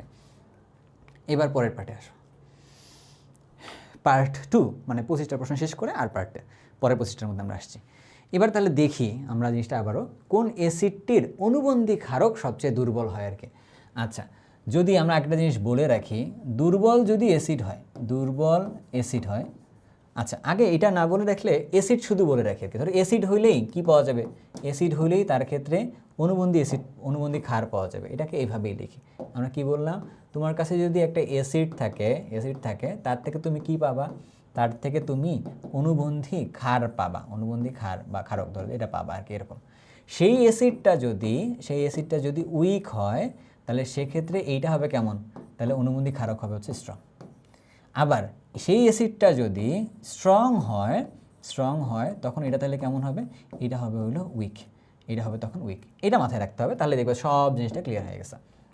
এখন আসি আমাদের কাছে যে অ্যাসিডগুলো দেওয়া আছে, এই সবগুলো কেমন, জৈব অ্যাসিড দেওয়া আছে না, জৈব অ্যাসিড দেওয়া আছে না, এক্ষেত্রে আমাকে বলতে পারে ঘটনাটা জৈব অ্যাসিডগুলো দেখতে কী রকম, জৈব অ্যাসিডগুলো দেখতে হচ্ছে এই রকম, জৈব অ্যাসিডগুলো দেখতে হচ্ছে ঠিক এই রকমভাবে আছে, এই রকম। এর সাথে আমরা একটা কাজ করছি, এইখানে আমরা কাজ করিনি, এটা ওরা দিয়ে দিচ্ছে যে এখানে একটা ক্লোরিন অ্যাড করছে, এরকম করে সে এরকম করে মোট 3বার ক্লোরিন অ্যাড করছে, মোট এদিকে করে সে আরও 2টা ক্লোরিন অ্যাড করে সে মোট 3টা করে ক্লোরিন এখানে অ্যাড করছে, 3টা করে সে ক্লোরিন অ্যাড করছে, এই মাঝখানে একটা স্টেপ ধরে বাদ দিচ্ছে আর কি। এটা হচ্ছে তার কাজ, এটা হচ্ছে প্রশ্ন। এখন আমরা দেখি যে এদের মধ্যে কোনটা তীব্র অ্যাসিড হবে, যে যত দ্রুত H+ দান করতে পারবে সেটা তত তীব্র অ্যাসিড। এখন H+ দান করবে কিভাবে, এই যে CH3 যখন যুক্ত থাকে তখন সে ইলেকট্রনটা দান করে সামনের দিকে, তাহলে তখন কি হলো, এই OS এর মধ্যে ইলেকট্রন ঘনত্ব কি হয়, এই OS এর মধ্যে ইলেকট্রন ঘনত্ব আগের তুলনায় বাড়ে, ইলেকট্রন ঘনত্ব আগের তুলনায় বাড়ে। যদি ইলেকট্রন ঘনত্ব বাড়ে তাহলে অক্সিজেন এবং হাইড্রোজেনের মধ্যে তড়িৎ ঋণাত্মকতার যে মানের পার্থক্য, এই পার্থক্যটার মধ্যে হ্যাঁ, তখন কি পার্থক্যটা বেশি থাকলো না তো, কারণ ওখানে ইলেকট্রন তো বেশি দিয়ে ফেলছে সে, তখন তো এইটার থেকে H+ দ্রুত বের হবে না, H+ কী হবে, কম পরিমাণে বের হয়েছে। বাট যদি আমি এইখান থেকে যাইতাম, এই যে ক্লোরিন যুক্ত থাকা মানে কি ইলেকট্রনটা সে নিজের দিকে টানতেছে, তখন এইখানকার মধ্যে ইলেকট্রন ঘনত্ব তাহলে কি হয়, ইলেকট্রন ঘনত্ব তাহলে কমে। ইলেকট্রন ঘনত্ব কমা মানে কি এখান থেকে দ্রুত সে H+ দান করবে, আরও যত বেশি ক্লোরিন যুক্ত থাকবে তত সহজে বা বেশি পরিমাণে সেই ইলেকট্রন কি করবে, দান করবে আর কি।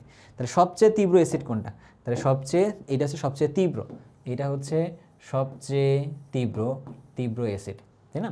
এটা হচ্ছে আমাদের কাছে কি সবচেয়ে দুর্বল অ্যাসিড, এইগুলোর মধ্যে যদি আমরা তুলনা করতে যাইতাম। এখন প্রশ্ন বলছে কি কোন অ্যাসিডটার অনুবন্ধী ক্ষার দুর্বল হবে আর কি। আমরা বলছিলাম কি দুর্বল হইলে দুর্বলটার ক্ষেত্রে যেটা হয় সেটা কেমন হয়, সেটা হচ্ছে সবল হয়। আর তীব্রটার ক্ষেত্রে বা সবলটার ক্ষেত্রে যেটা হয় সেটা হলো কেমন হয়, সেটার অনুবন্ধী ক্ষার হচ্ছে দুর্বল হয়, তাই না, এটা বলছি তো। তাহলে তীব্রটার ক্ষেত্রে দুর্বল হবে, তাহলে কোনটা হবে, তাহলে অ্যান্সারটা হচ্ছে ডি নাম্বারটা, কারণ এটা হচ্ছে তীব্র অ্যাসিড, এটার মধ্যে লিখে রাখি একটু, এটা হচ্ছে এদের ক্ষেত্রে তীব্র অ্যাসিড, এটা তীব্র অ্যাসিড কিন্তু কিন্তু কিন্তু কিন্তু দুর্বল অনুবন্ধী, ওই কনজুগেটেড বেস দিলাম, দুর্বল অনুবন্ধী ক্ষার তৈরি করে আর কি, দুর্বল অনুবন্ধী ক্ষার তৈরি করে, কনজুগেটেড বেস তৈরি করে আর কি। ব্যাপারটা বুঝতে পারছি তো, ওকে গেল। পরের পার্টে আসো, AlCl4 এর আকার কেমন হবে, আকারের কথা বলছে এটার ক্ষেত্রে, চলো একটু দেখি তো আমরা কি বলছে আকারের ক্ষেত্রে। তাহলে কী হয়, AlC, যে Al আছে, এর সাথে 3টা ক্লোরিন ছিল আগের থেকে, 3টা ক্লোরিন আছে থাকলো, এখন Cl- নামে একটা ক্লোরিন আসছে, তো সে এসে ক্লোরাইড নাম তার, তো সে এসে এখানে প্রবেশ করছে কি দিয়ে, সন্নিবেশ সমযোজী বন্ধন দিয়ে আর কি। তাহলে এবার আমরা যুক্ত করি, আর তো কিছু নাই এখানে, স্ট্রাকচারটা দেখতে তাহলে কেমন হয়, এই যে এটা যুক্ত করে দিচ্ছি আমরা, ধরো যে এইটা এখানে যুক্ত করে দিচ্ছি, আমরা এইটা যুক্ত করে দিচ্ছি দিয়ে আমরা এই যে এখানে যুক্ত করে দিলাম, আমরা দিয়ে এইখান থেকে এটা যুক্ত করলাম, তাহলে কি দাঁড়াইলো, দাঁড়াইলো একটা কি আমাদের কাছে একটা চতুস্তলক তৈরি হয়েছে, 4টা তল তৈরি হয়েছে। তাহলে কি হয়েছে, এটার নাম হচ্ছে টেট্রাহেড্রাল, টেট্রাহেড্রাল তৈরি হয়েছে আর কি, টেট্রাহেড্রাল চতুস্তলকীয়। তাহলে বাংলায় কি বলতেছে, চতুস্তলকীয়, এইটা হচ্ছে সেই ব্যাপারটা। সবার কাছে কি ব্যাপারটা মিল পড়ছে, বুঝতে পারছো তো নাকি। মুখস্থগুলো আসলে করলে ভালো, তুমি আসলে যদি মনে রাখতে পারো, বাট বুঝে যদি মনে রাখো না, এটা সব সময় মনে রাখতে পারবো আর কি। আমি আমার পড়ানোর সময় চেষ্টা করি সবসময়ের জন্যই যে তোমার কাছে একটা মেন্টাল ইমেজ ক্লিয়ার রাখতে। তাহলে ভাই আমি তো এডমিশনের পরীক্ষার্থী, আমার কি সব মেন্টাল ইমেজ ক্লিয়ার করে কোনো লাভ আছে? দেখো, লাভ লসে ব্যাপারটা তো পরে, পরীক্ষার মধ্যে তোমাকে গিয়ে আসলে নিজের মাথায় যা সেটা রিফ্লেক্ট করাইতে হবে। এখন দুনিয়া তো সবার মেধা আসলে সমান না, যেমন ধর আমার মেধা তোমার মতো সমান না যে আমি সব মুখস্থ করে গিয়ে পরীক্ষায় যাবো আর সব দিয়ে আসবো আর কি। আমার এই জন্য কী করতে হয়, সবগুলো বুঝে মাথার মধ্যে সেট আপ রাখতে হয় আর কি। তাহলে তুমি একটা কাজ করো, যদি তোমার আমার মতো কেউ থাকো যারা বুঝে সেটা মাথায় রাখতে হয়, সব মুখস্থ থাকে না, তাহলে তুমি একটা কাজ করো, আগে মেন্টাল ইমেজগুলো ক্লিয়ার রাখো, তাহলে যাই আসুক যেমনি আসুক তুমি পারবা, এই কনফিডেন্স নিয়ে সামনের দিকে আগে যাও আর কি। ঠিক আছে, চলো। এমআরআই প্রযুক্তিতে কোন বর্ণালী মিতিক পদ্ধতি ব্যবহার করা হয় আর কি। আচ্ছা, এমআরআই এর মধ্যে কীভাবে কাজ করে? মেইনলি আমাদের বডিতে যে প্রোটন থাকে, তো সেই প্রোটনটা একসাথে কাজ করে। সেই প্রোটনটার মধ্যে কি স্পিন থাকে, আমরা ম্যাগনেটিজম দিই, দিলে ওইটা আসলে আগে থেকে র্যান্ডমলি ঘোরাফেরা করে, পরে এটাকে আসলে আমরা যত ম্যাগনেটিক ফিল্ড দেবো তখন সে অ্যালাইন হয়, সেখান থেকে বুঝতে পারি যে আমাদের কোন সেল নষ্ট, কোন সেল আসলে অসুস্থ, এই জিনিসগুলো বোঝা যায় আর কি। চিকিৎসা ক্ষেত্রে মূলত এমআরআই কাজ করে। তো এটার মধ্যে কোন বর্ণালীমিতি পদ্ধতি ইউজ হয়? এটার মধ্যে আসলে এনএমআর ইউজ হয়। কারণ এনএমআরটা আসলে কেমন হয়, এটা প্রোটন বেসড, ওটাও কি করে আসলে এই প্রোটনের ক্ষেত্রেই কাজগুলো করে আর কি। যদিও এনএমআর কার্বনের ক্ষেত্রে কাজ করে, ফসফরাসের জন্য কাজ করে, বাট প্রোটন বেসড এনএমআরও কিন্তু আছে, বাট এনএমআর নর্মালি এখানে কাজ করা হয় আর কি। বুঝতে পারছি? ওকে। নিউক্লিয়ার ম্যাগনেটিক রেজোনেন্স, তুমি চাইলে যাদের মনে থাকে না তাই মনে রাখতে পারো, ম্যাগনেটিজমের সাথে magnetism, so magnetic resonance imaging আর নিউক্লিয়ার ম্যাগনেটিক রেজোনেন্স, এভাবে মনে রাখতে পারো আর কি। বুঝতে পারছি? বাট উপরে এগুলো কিন্তু না, ওগুলো কিন্তু ইউভি, মানে হচ্ছে যে স্পেকট্রোস্কোপি। আচ্ছা, তারপর হচ্ছে লাইটের সাথে কানেক্টেড আছে, এগুলো না। এবার পরেরটাতে যাই।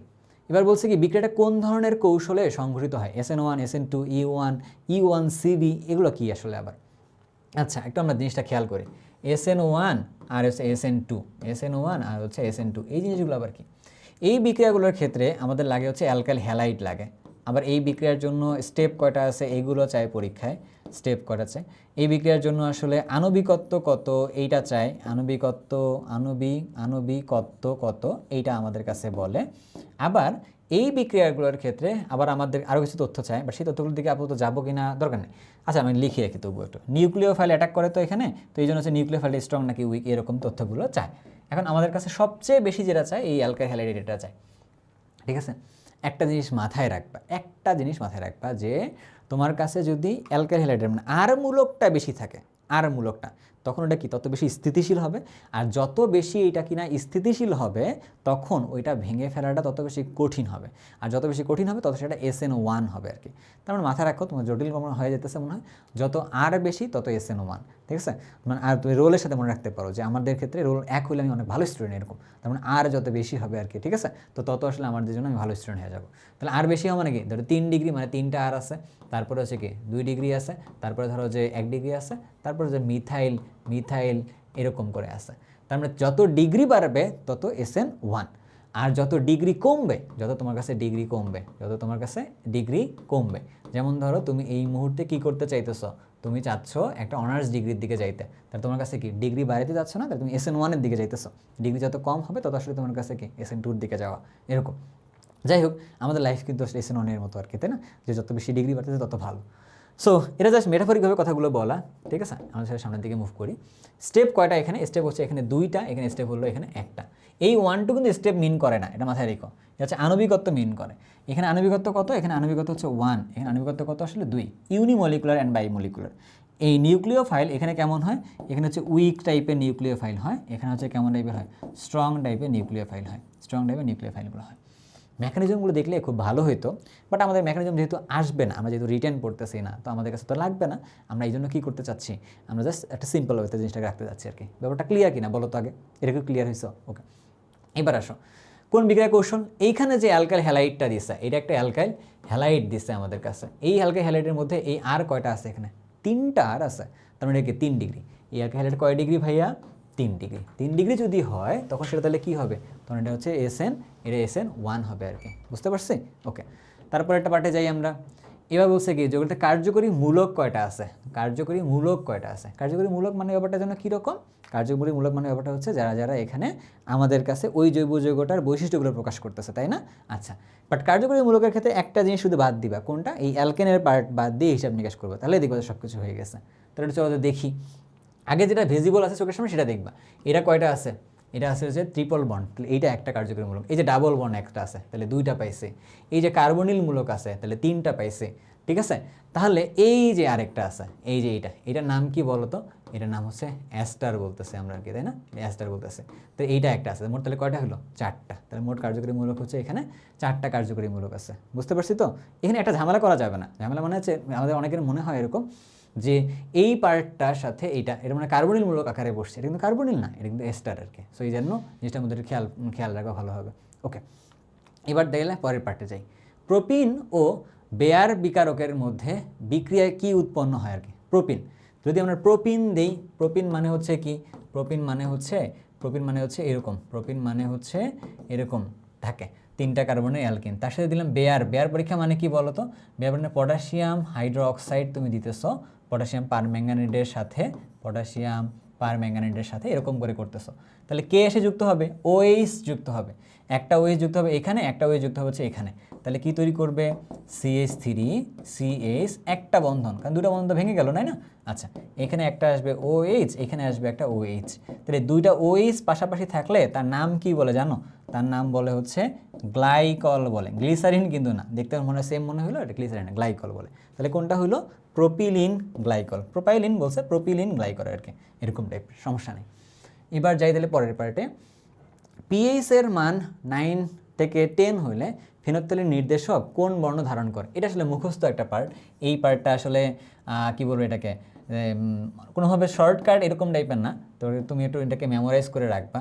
তো মেমোরাইজ করা ছাড়া কোনো উপায় নেই, বইয়ের মধ্যে একটা চার্ট দেওয়া আছে সেখান থেকে। তো এটা কোন কালার টাইপের হবে? এটা বেগুনি কালার হয় আর কি, এরকম। এবার যদি আমরা আসি, এই যে স্ক্যান্ডিনিয়াম অবস্থান্তর মৌল নয়, কারণ এর সুস্থিত আয়নের ডি অরবিটালগুলো আসলে কেমন? হ্যাঁ, স্ক্যান্ডিনিয়াম মানে কি? স্ক্যান্ডিনিয়াম মানে হচ্ছে সুন্দর একটা জিনিস। যদি বলি আমরা এটা কত, এটা হচ্ছে 21, এটা ইলেকট্রন বিন্যাস করলে কি হয়? 3d1 4s0 এরকম টাইপের হয়। তাহলে যদি এটা সুস্থিত আয়ন আমরা নেই, তাহলে স্ক্রিনে তাহলে কত হবে? 3+ হবে। তাহলে 3+ নেওয়া মানে তাহলে কত হইল? 3d0 4s, আচ্ছা ভুল লিখছি, এটা হচ্ছে 4s2, তাহলে এটা কত হবে? এটা তাহলে হচ্ছে 0 হবে আর কি, এরকম। কারণ এখান থেকে 2টা, এখান থেকে একটা, 3টা গেছে, বুঝতে পারছি তো? আচ্ছা, তাহলে এটার মধ্যে ডি এর মধ্যে কেমন থাকলো? একদম সুন্দর একটা 0 থাকলো আর কি। তাহলে সেটা কি? খালি। খালি মানে এই যে খালি, ঠিক আছে? ওকে, মহাখালি না, শুধু খালি। তারপরে আসতেছি 34, কোন মৌলটি সবচেয়ে বেশি পোলার? এটা ভালো প্রশ্ন একটা আর কি, সবচেয়ে বেশি পোলার। আচ্ছা, CH4 এটা বেশি পোলার কি না? না, এটা বেশি পোলার না, এটা বেশি পোলার না, এটা পোলার না, এটা হচ্ছে অপোলার, এটা হচ্ছে অপোলার। তারপরে CCl4 এটা কি পোলার কি না? এটা CCl4 এটা কি পোলার কি না? না, এরা এই দুইটাই আসলে তোমাদের কাছে কি? এই দুইটা হচ্ছে অপোলার বলছে, এই দুইটা আসলে অপোলার। পুরো যোগটা সামগ্রিক কিন্তু বলে আর কি, এটা কিন্তু বন্ধনের ক্ষেত্রে বলে নাই। পোলার কিন্তু এক্ষেত্রে বন্ধনগুলো পোলার আছে মানলাম, কিন্তু এটা সামগ্রিক যোগটার ক্ষেত্রে বলছে অপোলার, নিচ্ছি আমরা। এবার যাচ্ছে হচ্ছে এই যোগটার ক্ষেত্রে। ধরো তোমার কাছে বলছে কি রকম, যে ধরো আমরা এইভাবে জিনিসটাকে ওর গঠন আকারে আর্ট করছি, এই যে Cl, এই যে Cl, এই যে H, এই যে H, এটা একটা নিচ্ছি। আবার আরেকটা গঠন নিচ্ছি কীরকম? আরেকটা গঠন নিচ্ছি Cl, Cl, Cl, এই যে একটা H নিচ্ছি আর কি। এখন ঘটনার মধ্যে আসো। আচ্ছা, এই ইলেকট্রন টান দিবে কি? ও টান দিবে, এই ইলেকট্রন টান দিবে, তাহলে এখানেও পজিটিভ সেন্টার তৈরি হয়, পজিটিভ সেন্টার তৈরি হয়, তাই না? আচ্ছা, তাহলে কার্বনের উপর পজিটিভ আছে, এখানকার ইলেকট্রন টান দেয় কে? কার্বন টান দেয়, এখানে কার্বন টান দেয় এখানে, তাহলে এরকম অবস্থাটা। বাট এইখানে যদি আমরা চিন্তাভাবনা করে দেখি, এই ইলেকট্রন টান দিচ্ছে, এই ইলেকট্রন টান দিচ্ছে, এই ইলেকট্রন টান দিচ্ছে, তার মানে কি এখানকার মধ্য থেকে আসলে কেমন ডাইপোলের পরিমাণ যেটা, এটা আসলে তখন কি হয়? কমে যায়। তাহলে এখানে আমরা সবচেয়ে বেশি পোলার তাহলে কোনটা হবে? তাহলে ডাইপোলের পরিমাণ কমে যাবে, মানে এটার ক্ষেত্রে সবচেয়ে বেশি হবে হচ্ছে এইটা, CH2Cl2 এরকম টাইপের হবে। তাহলে কোনটা হবে? এটা হচ্ছে এটা আর কি। খুব ডিটেলসে গেলাম না, ম্যাথমেটিক্স করে ভেক্টর করে করে বোঝানো যাবে, বাট অতদিন যাওয়ার দরকার নেই আর কি, এরকম করে মনে রাখবা। তারপরে আসো, হাফমোল কপার থেকে কপার 2+ জারিত করতে কত ফ্যারাডে চার্জের প্রয়োজন পড়বে? তাহলে কপার থেকে 2টা ইলেকট্রন ছেড়ে দিলে কপার 2+ পরিণত হয়, এটা হচ্ছে এত। তো কত চার্জের প্রয়োজন পড়বে? তাহলে কিউ সমান আমরা জানি হচ্ছে কি NE, তাই না? কিউ সমান হচ্ছে NF-ও লিখে রাখতে পারো যদি আমরা সেটাকে আসলে কি লিখতি, ফ্যারাডে দিয়ে যদি বলি আর কি, তাই না? তাহলে এখানে আমাদের কাছে কত বলছে, আমরা যদি এভাবে না লিখে আমরা ফর্মুলা দিয়ে চলো লিখি, তোমাকে বলে দিই তাহলে বোঝা যাবে। তাহলে বলছে কি যে হাফ মোল, তাহলে W/m সমান হইল কি জানো? IT divided by NF, IT divided by হচ্ছে NF, এটা হচ্ছে আমাদের কাছে মোল সংখ্যাটা। এই মোল সংখ্যাটার পরিমাণ কত বলছে আমাদের কাছে? এটা হচ্ছে হাফ মোল বলছে, ঠিক আছে? আইটির মানটাই তো কিউ মানে চার্জটাই বের করতে বলছে। NF, এন এর মানটা কত আবার? এন এর মানটা কিন্তু এখানে কত? 2 কেন? 2টা ইলেকট্রন গেছে, সাথে এখানে কত আছে? F। আচ্ছা, তাহলে আমরা কি লিখতে পারি? কিউ সমান তাহলে কত লিখতে হয়? সুন্দর একটা 1F আসে, তাই না? তাহলে কোনটা হবে অ্যান্সারটা? 1। তাহলে অ্যান্সারটা তাহলে কোনটা হবে? অ্যান্সারটা হবে হচ্ছে এটা আর কি। ক্লিয়ার না ব্যাপারটা? ওকে, ক্লিয়ার করতে পারছি। পরের পার্টে যাই। এত এত এত পিএইচ কত হবে। আচ্ছা, এই প্রশ্নটা আগেও ছিল না, একটা আগের বছরেও তো ছিল এই প্রশ্নটা আর কি। তাহলে এটা ক্ষেত্রে তুমি খেয়াল করে দেখো, এটা একটা লবণ, এটা হচ্ছে আমাদের কাছে হলো অ্যাসিড। তাহলে পিএইচ নির্ণয়ের ফর্মুলা কি? পিএইচ সমান পিকেএ প্লাস লগ অফ উপরে হইল এন অফ সল্ট মানে হচ্ছে লবণ, এন অফ অ্যাসিড মানে হচ্ছে কি অ্যাসিডটা, এটা হলো অ্যাসিড, এটা হচ্ছে সল্ট। তাহলে আমরা পিকেএ যদি মান বসাই minus log of 1.0 into 10⁻⁻5 -5 plus log of উপরেও দেখো 0.4 আছে, নিচেও দেখো 0.4 আছে। তাহলে তুমি সবগুলো কাটাকুটি যদি করে ফেলো তাহলে সব কিছু মিললে 5 আসবে। ওই সুন্দর একটা 5-এর অ্যান্সারটাই সেটা, এটা আমরা আগেও বের করছিলাম, তাই না? ওকে, পরের পার্টে যাই। 37 কোন যৌগকে সোডিয়াম হাইড্রোক্সাইড সহকারে উত্তপ্ত করা হলে তাতে HCl যোগ করার পর সাদা ধোঁয়ার সৃষ্টি হবে আর কি। সাদা ধোঁয়ার সৃষ্টি নর্মালি কখন হয়? যখন সেখানে একটা NH2 পার্ট থাকে। কিন্তু নর্মালি তাহলে কি, যদি আমি C দিতাম এটা কিন্তু হইতো, এই জিনিসটা কিন্তু হইতো শুধুমাত্র যদি আমি এখানে HCl দিতাম। বাট প্রশ্নটা বলছে কি সোডিয়াম হাইড্রোক্সাইড সহকারে উত্তপ্ত করার পরে এটা, তাহলে তখন সেটা অ্যান্সারটা তাহলে কোনটা হবে বলো তো ভাইয়া? এটা হচ্ছে A নাম্বারটা হবে আর কি।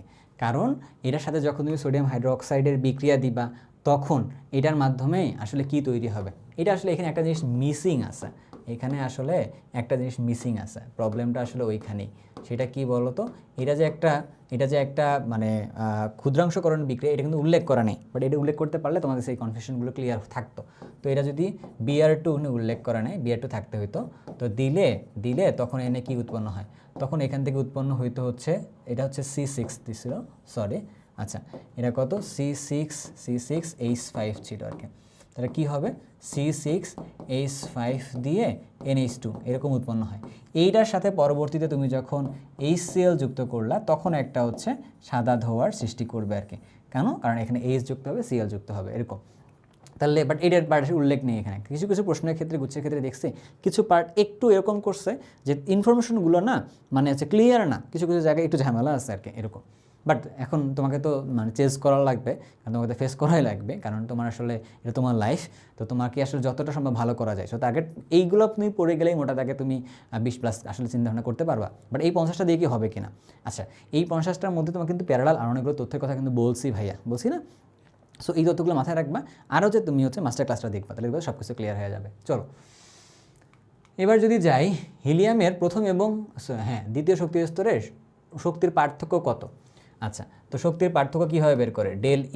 ডেল ই সমান হচ্ছে E2 - E1, E2 মানে কি? E2 মানে হচ্ছে Z² আগে নিলাম, Z², তারপর হলো কি N2 স্কোয়ার, সাথে দিলাম হচ্ছে E1 দিলাম। নিচেটা রেখে দিলে কী হবে? ওই একই কথা, Z² N1 স্কোয়ার, সাথে দিলাম হচ্ছে E1, এরকম টাইপের। তাহলে আমি যদি এবার একটা কাজ করি, তাহলে আমি একটা কাজ করতে পারি কি E1 ইন্টু Z² কমন নিতে পারি, নিলে তাহলে কি থাকলো 1/4 মাইনাস 1/1। আচ্ছা, E1 এর মান কত? 13.6 ইভিতে চাইছে, তাই না? ওকে, আর জেটের মানটা কত? 2² কেন? জেট মানে হচ্ছে কি এইটার যে ক্ষেত্রে যে ভর সংখ্যাটা যেটা হয় সেটা, এটার ক্ষেত্রে যে ভর সংখ্যাটা যেটা হয় সেইটা আর কি। ভর সংখ্যাটা কত এখানে ভর সংখ্যা না, ঠিক সরি, এটা হচ্ছে তার প্রোটন সংখ্যাটা সেটা। তাহলে প্রোটন সংখ্যা কত? 2 করছি, তাহলে এখানকার জন্য একটা মাইনাস থাকবে 13.6 এখানে মাইনাস থাকলো, আমার মাইনাস মানটা চাই নাই, বাট শক্তি পার্থক্য শুধুমাত্র চাইছে, এরকম। আচ্ছা, আসতেছে এখানে তাহলে কত বলছে? 1/4 মাইনাস হচ্ছে 1, তাহলে সবগুলো মিলাই টিলাই একটা হিসাব বের করো, কত হয় দেখি। 13.6 ইন্টু 4 এত, ইন্টু কত হবে? ইন্টু হচ্ছে 1/4 তার সাথে দিব হচ্ছে -1, এটা করলে যা হয় আর কি নিলাম। তাহলে দেওয়ার পরে থাকলো 40 এত, 40 এটা মাইনাস আসে, তো এটা মাইনাসে প্লাস হয়ে যায় আর কি। তাহলে কত হয়েছে? 40.8 এত হইল ইভি। তাহলে এটা আছে কিনা অপশনে? হ্যাঁ আছে, এই যে এটা আছে অ্যান্সারটা আর কি। বুঝতে পারছি তো আমরা? ওকে, পরের পার্টের দিকে যাই আর কি। ক্লিয়ার কথাটা? আচ্ছা, এখানকার ফর্মুলা হয়তো কারো মনে একটু ঝামেলা লাগতে পারে। EN যে কোনো কক্ষপথের জন্য বের করতে চাইলে এরকম করবা, Z² মানে প্রোটন সংখ্যা, N² তার সাথে দেওয়া হচ্ছে E1 এর মান কত? E1 এর মান হচ্ছে -13.6 ইভি। এটা শুরুতে একটু বলে নিতে পারলে ভালো হতো আর কি। হ্যাঁ, ঠিক আছে, পরের পার্টের দিকে যাই। একটি বিক্রিয়ায় 10 ঘন্টা 30 ঘন্টা যথাক্রমে 50 ডিগ্রি সেলসিয়াস 50 ডিগ্রি না 50% অ্যান্ড 87.5% সম্পন্ন হলে এটি কোন ক্রমের বিক্রিয়া অনুসরণ করছে আর কি, তাই না? আচ্ছা, এটা তোমার বলে রাখি, যদি তুমি আসলে এটাকে 1 নম্বর দাগে দিয়ে আসতে পারো, ক্রম তোমার সিলেবাসেরই পার্ট না আসলে, তো শর্ট সিলেবাসের পার্ট না, বাট এটা আসলে তুমি দাগে দিয়ে আসতে পারো কেমনে। প্রথম ক্রমের বিক্রিয়ার ক্ষেত্রে একটা বিশেষত্ব আছে, ফার্স্ট অর্ডার বা প্রথম ক্রমের বিক্রিয়ার একটা বিশেষত্ব আছে আর কি সেইটা বিশেষত্ব হচ্ছে এরকম টাইপের, ওইটার 100% থেকে 50%-এ নামতে 100% থেকে নামতে যদি 50% যদি এক্স সময় লাগে, তাহলে 50 থেকে ওর 50% মানে 50 থেকে ওর 50% কত, তাহলে 25-এ নামতে ওই এক্স পরিমাণে সময়ই লাগবে। আবার 25-এর 50% নামা মানে কি 12.5-এ নামতে আবার ওই এক্স পরিমাণে সময় লাগবে। তার মানে সময়ের ব্যবধান আসলে কমে না, মানে 50% হইতে সেম সময়ই লাগে, এটা হচ্ছে তার সবচেয়ে সিগনেচারের একটা ব্যাপার। তাই যদি খেয়াল করি, ধরো বিক্রিয়ার শুরুতে ওটা অ্যামাউন্ট ছিল কত 100, পরে হয়েছে 50, তারপরে হয়েছে এত, আস্তে আস্তে গিয়ে কত হয়েছে গিয়া এইটা হয়েছে আর কি। তাহলে এই যে এইটা খেয়াল করে দেখো, আমাদের শুরুতে ছিল কত, শুরুতেও ছিল 100 থেকে আস্তে আস্তে এত হয়েছে আর কি, তাই না? আচ্ছা, এখন 100টার ক্ষেত্রে একটু কনফিউজিং লাগতেছে না? আসলে 100 এরকম না, এই যে এইসব যেগুলো বলছে না, এই যে এত যেগুলো বলছে না, যে কী হলো বিক্রিয়া কতটুকু সম্পন্ন হয়েছে, কী বলছে, তাহলে বিক্রিয়া শুরুতে তো বিক্রিয়া কোনো সম্পন্ন হয়নি, তাই না? বিক্রিয়া সম্পন্ন হয়নি, তো শুরুতে আমি এটা 100 না বলে আমি যদি 0 বলি তাহলে সুবিধা হতো তোমাদের জন্য, তাই না? তাহলে হচ্ছে 0 ছিল, 0 থেকে 50%-এ বিক্রিয়া সম্পন্ন হয়েছে, তারপরে তার 25% সম্পন্ন হয়েছে, তাহলে প্রথম ধাপে লাগছে কত, প্রথম ধাপে সম্পূর্ণ লাগছে হচ্ছে 10 ঘন্টা, প্রথম ধাপে লাগছে 10 ঘন্টা, তাহলে এটা 50-তে। পরের 50-তে যখন গেছে, আগের থেকে তো 50 ছিলই, তারপরে গেছে 25, তাহলে 25-এর সাথে 50 যোগ করলে তাহলে কত হইলো, হয়েছে 75 সম্পূর্ণ হইতেও আবার লাগছে কত, 10 ঘন্টাই লাগছে। আবার এই 25-এর যদি এত যায় তাহলে কত লাগছে, আবার এখান থেকে আগে ছিল 75 তো সম্পন্ন হওয়া ছিল, তার সাথে 12.5 যোগ হয়েছে আর কি, এটা যোগ করে তাহলে কত হয়েছে 87.5, এতটুকু সম্পন্ন হইতেও আবার 10 ঘন্টাই লাগছে। তাহলে ইন টোটালি তাহলে কতটুকু সময় লাগলো, 0 থেকে শুরু করে 87.5 পর্যন্ত সম্পূর্ণ হইতে কতটুকু সময় লাগছে, তাহলে ইন টোটালি সময় লাগছে তাহলে কয় ঘন্টা বলো তো, ইন টোটালি সময় লাগছে তাহলে হচ্ছে 30 ঘন্টা। তাহলে প্রথমে লাগছে 10 আর 30 ঘন্টা পর গিয়ে ওইটা হয়েছে, তাহলে এটা কোন ক্রমের বিক্রিয়া হলো, তাহলে এটা হচ্ছে প্রথম ক্রমের বিক্রিয়া হলো, মাথায় রাখতে হবে জিনিসটা একটু, হ্যাঁ ওকে। এবার যদি যাই, কোনটির ইলেকট্রন আসক্তি সবচেয়ে বেশি, এটা আমরা সবাই জানি, ফ্লোরিন, ক্লোরিন, ব্রোমিন, আয়োডিন, তাই না? উপর থেকে নিচের দিকে যত বাড়ে ইলেকট্রন আসক্তি কমে,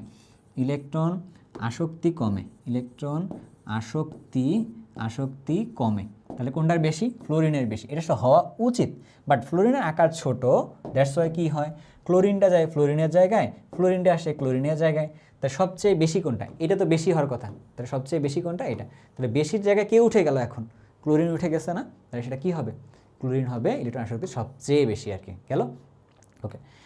এবার যাচ্ছি হচ্ছে জিঙ্ক 2+-এর সাথে জিঙ্ক এত করছে, জারণ দুটি বিজারণ বিভব দেওয়া আছে, তাহলে কোষ বিভব কত বলছে, এটা আমরা আগেও করছিলাম একটা এরকম, ই অফ সেল সমান হইল কত, ই of oxidation plus E of reduction, এটা হচ্ছে আমাদের কাছে ফর্মুলাটা।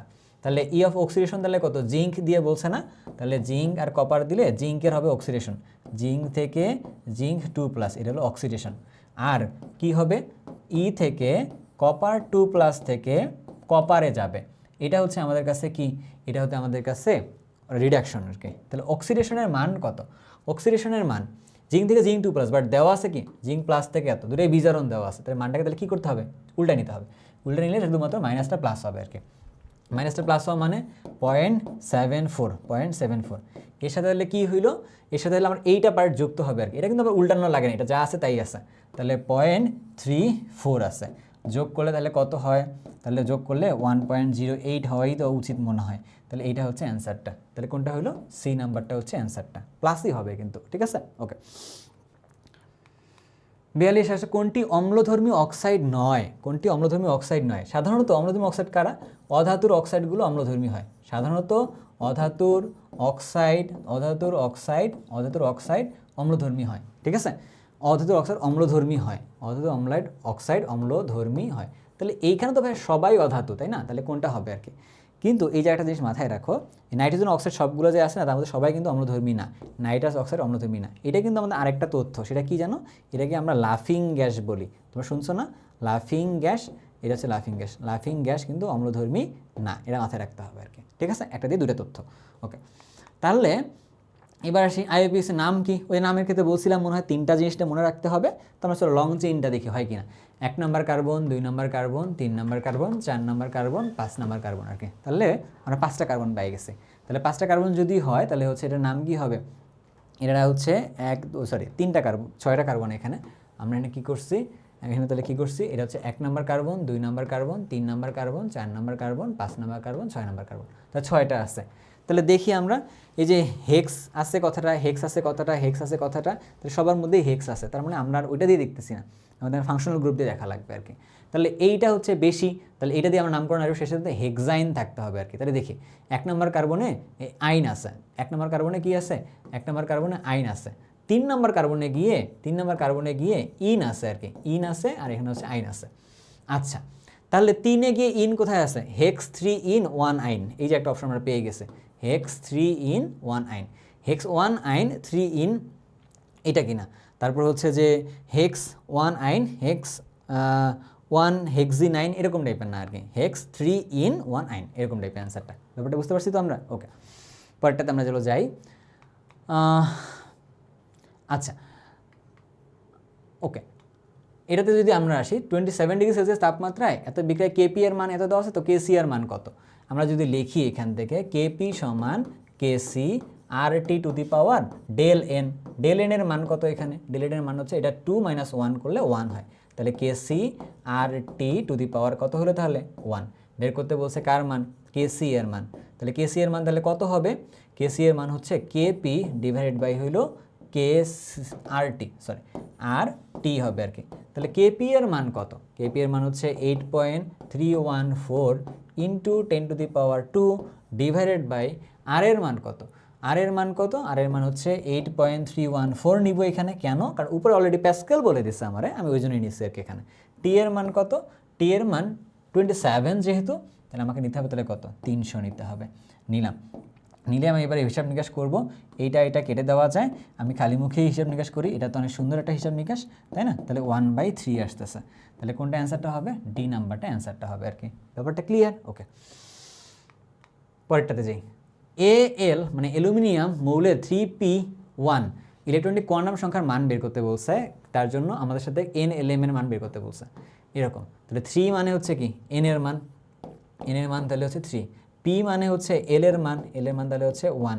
প্রথম ইলেকট্রন যেহেতু তাহলে হচ্ছে এটা px এ গেছে, তাহলে এটা হচ্ছে px এ গেছে, px যাওয়া মানে হচ্ছে কি +1, তাহলে 3 1 +1, 3 1 +1 বা 1 লিখলাম আর কি, তাহলে 3 1 1, তাহলে কোনটা হলো 1 নাম্বারটা। বুঝতে পারছি তো? ওকে, কোনটি ফেরোম্যাগনেটিক ধাতু? ফেরোম্যাগনেটিক কোনগুলো যেন? ফেকোনি বলে এটাকে, ফেকোনি, ফেরাম, কোবাল্ট, নিকেল, এরা হচ্ছে কি ফেরোম্যাগনেটিক ধাতু আর কি, ঠিক আছে? তাহলে কোনটা? নিকেল এখানে আছে প্রেজেন্ট, দেখো এই যে এটাতে ফেকোনি, এটা মনে রাখতে পারলেই হবে। তারপরে কোনটা আসতেছে? কোন মূলকটি বেনজিন চক্রে বিক্রিয়ায় মেটা নির্দেশক? আচ্ছা, তাহলে ধরলাম যেগুলো গ্রুপ যুক্ত থাকতে পারে এক্স ওয়াই হতে পারে, এরকম টাইপেরই হতে পারে। তুমি যদি দেখো এক্স মৌলটার তড়িৎ-ঋণাত্মকতার মান ওয়াইয়ের তুলনায় বেশি, তাহলে তখন সেটা কি হবে? তখন সেটা হচ্ছে অর্থপ্যারা হবে আর কি, তখন সেটা হইল অর্থপ্যারা। এটা কিন্তু তড়িৎ-ঋণাত্মকতার কথা বলছি কিন্তু। আর তুমি যদি দেখো এক্স এর মানটা কম, ওয়াই এর মানটা আসলে বেশি, তড়িৎ-ঋণাত্মকতার মানটা, তখন এটার নাম আমরা কী বলি? তখন আমরা মেটা নির্দেশক বলি আর কি, ঠিক আছে? এবার ঘটনার মধ্যে একটু আসো তো, এটা কারা কারা? যেমন ধরো যে NH2 আছে, NH2, আবার কোনটা আছে? CH3 আছে, ঠিক আছে? এই যে জিনিস OH আছে, তুমি দেখো প্রথমটার ক্ষেত্রে তড়িৎ-ঋণাত্মকতার মানটা বেশি, এই জন্য এটা কি অর্থপ্যারার কথা বলছি এখানে, ঠিক আছে? আর পরেরটার ক্ষেত্রে কি হলো? CHO, আবার ধরো NO2, আবার ধরো COOH, দেখো প্রথমটার তুলনায় পরের এগুলো তড়িৎ-ঋণাত্মকতার মান বেশি থাকে আর কি, এই জন্য এটা তোমার কি বলছি ভাইয়া? মেটা নির্দেশক বলছে। তাহলে কোনটা হবে? 2 নাম্বারটা। মেটা নির্দেশক মানে নিষ্ক্রিয়কারী গ্রুপ। মেটা নির্দেশক মানে কি? নিষ্ক্রিয়কারী গ্রুপ, এটাও প্রশ্ন হতে পারে, নিষ্ক্রিয়কারী গ্রুপ। আর এইটা মানে কি? এটা হলো সক্রিয়কারী গ্রুপ। বেনজিন বলা হয় সক্রিয়কারী গ্রুপ, প্রশ্ন কিন্তু এটা হইতে পারে, ঠিক আছে, হইলে কিন্তু ভাইয়া তুমি অ্যান্সার করতে পারবা, এটা বিশ্বাস করতেছি আপাতত। চলো দেখি 48 নম্বরে কী বলছে, 27 ডিগ্রি সেলসিয়াস তাপমাত্রায় হিলিয়াম গ্যাসের আরএমএস বেগের মান হচ্ছে সি সমান 3RT ডিভাইডেড বাই হইলো এম, এইটাকে আমাকে নিতে হবে। এখন 3 এর মান তো 3 হয়, আর এর মানটা কত, আর টি এর মানটা কত, টি এর মানটা 27 আছে যেহেতু, এটাকে নিতে হবে হচ্ছে 300-তে নিতে হবে। তাহলে এটা কত হইলো 300 ডিভাইডেড বাই এম এর মান কত, এম এর মান কত, এম এর মান হচ্ছে হিলিয়াম যেহেতু বলছে, মাথায় রাখো হিলিয়ামের ভর কত, হিলিয়ামের ভর হচ্ছে 4, তাহলে 4 ইন্টু 10⁻³ এইটাকে এখন হিসাব নিকাশ করা লাগবে। এটাকে হিসাব নিকাশ করলে কত হয়, এটাকে হিসাব নিকাশ করলে আসে হচ্ছে এই যে 900 ডিভাইডেড বাই দিলাম হচ্ছে 4, তার উপরে দিলাম হচ্ছে 10⁻³ এর সাথে দিলাম হচ্ছে আর, কেন এইটাকে উপরে তুলে দিছি, এটা হচ্ছে এরকম করে ঘটনাটা ঘটাইতেছি আর কি। দেখি একটু ঘটনা কি হয়। তাহলে এখান থেকে যদি আমরা কাটাকুটি করতে চাই, বাট পরে করব, 9/4 এই পাশে লিখলাম হচ্ছে 10⁵, এর মধ্যে লিখলাম হচ্ছে কত, এর মধ্যে লিখলাম হচ্ছে এই যে আর লিখছি, এর মধ্যে এখন টোটালটাকে রুট করতেছি, তাহলে কত আসবে, এখানে আসবে হচ্ছে 3/2 আসবে, ইন্টু এটা কত আসবে, ইন্টুর ক্ষেত্রে এটা আসবে হচ্ছে আর ইন্টু 10⁵, এরকম একটা ব্যাপার স্যাপার আসবে। বাট এইটা আমাদের কাছে না, এখানে অপশনের মধ্যে নাই, এটা হচ্ছে আমাদের কাছে অপশনের মধ্যে এটা নাই আর কি। তাহলে এটাকে আমরা ব্ল্যাঙ্ক অ্যান্সার রাখতেছি আপাতত, বাট অ্যান্সারটা হচ্ছে এরকম টাইপের করে কাজ করবে আর কি। ব্যাপারটা বুঝতে পারছি? ওকে, গেল। এবং পরের পার্টের দিকে আমরা যাই। বেনজিনের নাইট্রেশনের জন্য কোন নাইট্রেটিং এজেন্টটা আসলে দরকার, কোনটা দরকার? নাইট্রেশন বিক্রিয়া করার জন্য আমার একটা নাইট্রোনিয়াম আয়ন দরকার, কারণ এই বিক্রিয়াটা কেমন হয় একটা আর কি, ইলেকট্রোফিলিক বিক্রিয়া আর কি, ইলেকট্রোফিলিক প্রতিস্থাপন বিক্রিয়া। নাইট্রোনিয়াম আয়ন কোনটা? এইটা হচ্ছে নাইট্রোনিয়াম আয়ন, এটা নাইট্রোজেন ডাইঅক্সাইড, এটা হচ্ছে নাইট্রোজেন ডাইঅক্সাইডের ক্ষেত্রে এটা হচ্ছে হ্যালাইটের কথা বলছে এখানে, এটার নাম হচ্ছে নাইট্রেট আয়ন, আমরা বলতেছি নাইট্রাইট আয়ন বলতেছি, সরি, এটা হচ্ছে কি নাইট্রোজেন ডাইঅক্সাইডে তার ফ্রি রেডিক্যালের কথা বলতেছি এরকম টাইপের, বাট আমার নাইট্রোনিয়াম আয়নটা লাগবে, নিয়ে নিয়েছি। গেল লাস্ট, আধুনিক পর্যায় সারণীতে মৌলসমূহের ভৌত এবং রাসায়নিক ধর্ম পর্যায়ক্রমে নিচের কোনটি সংখ্যার ভিত্তিতে আবর্তিত হয়, কোনটি ভিত্তিতে আবর্তিত, তোমরা নিজেরা একটু বলো তো আমাকে, কোনটা ভিত্তিতে আবর্তিত হয়? এটা হচ্ছে প্রোটন সংখ্যার ভিত্তিতে আবর্তিত হয়, তাই না? প্রোটন সংখ্যা কিসের ভিত্তিতে হয়েছে, যে আমার ক্ষেত্রে হিসাব নিকাশ করলে এর প্রোটন সংখ্যা তো 1 2 3 4 এরকম করে হয়েছে আর কি, তাহলে হচ্ছে প্রোটন সংখ্যার ভিত্তিতে আবর্তিত হয়েছে। গেল। সো এই হলো আমাদের আজকের পড়াশোনা। আমরা যেটা কাজ করছি, যা পড়ছি দেখছি শুনে, তুমি যদি এখন গুচ্ছের প্রস্তুতি খুব ভালোভাবে নিতে চাও, এই প্রশ্নগুলো খুব ভালো করে দেখবা, এই প্রশ্নগুলোর ক্ষেত্রে সবগুলো প্রশ্ন যাচাই বাছাই করে করে বুঝে পড়বা, তুমি মাস্টার ক্লাসটা ভালো করে দেখবা। এখন আসো, তুমি যদি চাও যে গুচ্ছের মধ্যে 20 পাইতে চাও, 20+ তুমি পাইতে চাও, তা তুমি এখন কী করতে পারো? তোমার হাতে মাত্র সময় আছে, আর মাত্র কয়েকটি 3 থেকে 4টা দিন বাকি আছে তোমার কাছে। এর মধ্যে তুমি কী করতে চাও, যে কেমিস্ট্রির পার্টে আমি তোমার বলতে পারি, আমি তো অন্য কিছু তোমার বলতে পারি না, কেমিস্ট্রি পার্টের মধ্যে তুমি কী হবে 20+ মার্ক পাইতে চাও। আসো, তোমার একটা পুরো প্রসেসটা বলতেছে। তুমি প্রথম যে কাজ করবা, প্রত্যেকটা এমসিকিউ ভালো করে লক্ষ্য করবা। এই যে এখানে যেগুলো 50টা এমসিকিউ দিয়েছি সেগুলো আর কি, এই প্রত্যেকটা 50টা এমসিকিউ খুব ভালো করে লক্ষ্য করো, এটা হচ্ছে প্রথম কাজ। দ্বিতীয় কাজটা হচ্ছে কি জানো, এক্সট্রা তথ্য যেগুলো দিছি না, ধরো আমি তোমাকে পড়াইতে গেছিলাম হচ্ছে এই এসিডের কথা, বাট এসিডের মধ্যে পড়তে গিয়ে অনেক দূর অন্যান্য এসিডগুলো পড়াই দিয়ে আসছি, বাট অনেক দূর বলতে কি প্যারালাল প্রশ্নগুলো অন্যান্য বিগত বছরগুলোতে আসছে, সেগুলো তোমার পড়াই ফেলছিলাম। এই এক্সট্রা তথ্যগুলো লিখে নিজেরটা সুন্দর একটা নোট বানাও। তারপরে কাজটা কি, নোটটা বানানো শেষ না, মাস্টার ক্লাসটা দেখছো, যদি দেখে থাকো তো আরেকবার দেখো, অথবা তুমি চাইলে ওই মাস্টার ক্লাসে যে নোটটা বানাইছিলা না নিজের হাতে, ওইটা দেখো আর কি, এটা অলরেডি আপলোড করে দেওয়া আছে, এটা দেখো। তারপরে আবার তুমি একটা কাজ করো, তুমি নিজে ভিডিওটা দেখতে গিয়ে, তুমি দেখা গেলো প্র্যাকটিস করতে গিয়ে কোনো ভুল করছো না, তুমি সেই ভুল করা টপিকগুলো আরেকবার তুমি ঝালাই করে নাও আর কি। তুমি এই প্রসেসের দিকে আগাও ভাইয়া, এই 50টা এমসিকিউ, আর তুমি যদি মাস্টার ক্লাসটা দেখে আগাও, আমার মনে হয় তুমি এই 25-এর মধ্যে 20+ ইজিলি তুমি আসলে কনফার্ম করতে পারবা। আর আমি মন থেকে চাই তুমি আসলে ভালো করো। আর তোমাদের সাথে আমার গুচ্ছের জার্নির মধ্যে আমি অনেকগুলো ভিডিও দিয়ে ফেলছি, এই গুচ্ছের মধ্যেও আমি ভিডিও দিয়ে কাজ করছি। সো এটা আমার কাছে তোমাদের গুচ্ছ ভর্তি পরীক্ষার জন্য একটা কেমিস্ট্রি অংশের থেকে প্রায় বলতে পারো লাস্ট ইনপুটে, বাট চেষ্টা করবো আরও যদি কিছু সলভ করে দেওয়া যায় তো দিয়ে দিব। বাট এই পর্যন্ত তোমরা এতটুকুকে পুঁজি করে সামনের দিকে আগে যাবা। আর মাথায় রাখা ভালো হবে যে তুমি যে টপিকগুলো পড়তেছো, টপিকগুলো কিন্তু খুব বেশি টপিক না, খুব কম সংখ্যক টপিক আর কি। আর কয়েকটা প্রশ্ন একটু ঝামেলা থাকে, ওই ঝামেলার প্রশ্নগুলোতে এঙ্গেজ না হয়ে, বা যদি উত্তর যদি না থাকে এঙ্গেজ না হয়ে, তুমি পরের প্রশ্নের দিকে যাবা আর কি। খুব বেশি করে ওটার মধ্যে আটকে থাকবা না, ঠিক আছে? তো সবাই ভালো থাকো, সুস্থ থাকো, এবং সবচেয়ে বড় কথা একটা, ভালো করে পড়াশোনা করে আগায় যাও, নিজে যে স্বপ্ন পূরণের যে জার্নিটা দেখছো সেই স্বপ্ন পূরণের জার্নির দিকে বাধা হয় এমন কোনো জিনিসের জন্য আটকে থাকবে না আর কি। নিজের স্বপ্নটা সবার আগে পূর্ণ করার দিকে নজর দিবা, তারপর অন্য কিছু। তো সবাই ভালো থাকো, সুস্থ থাকো, আল্লাহ হাফেজ।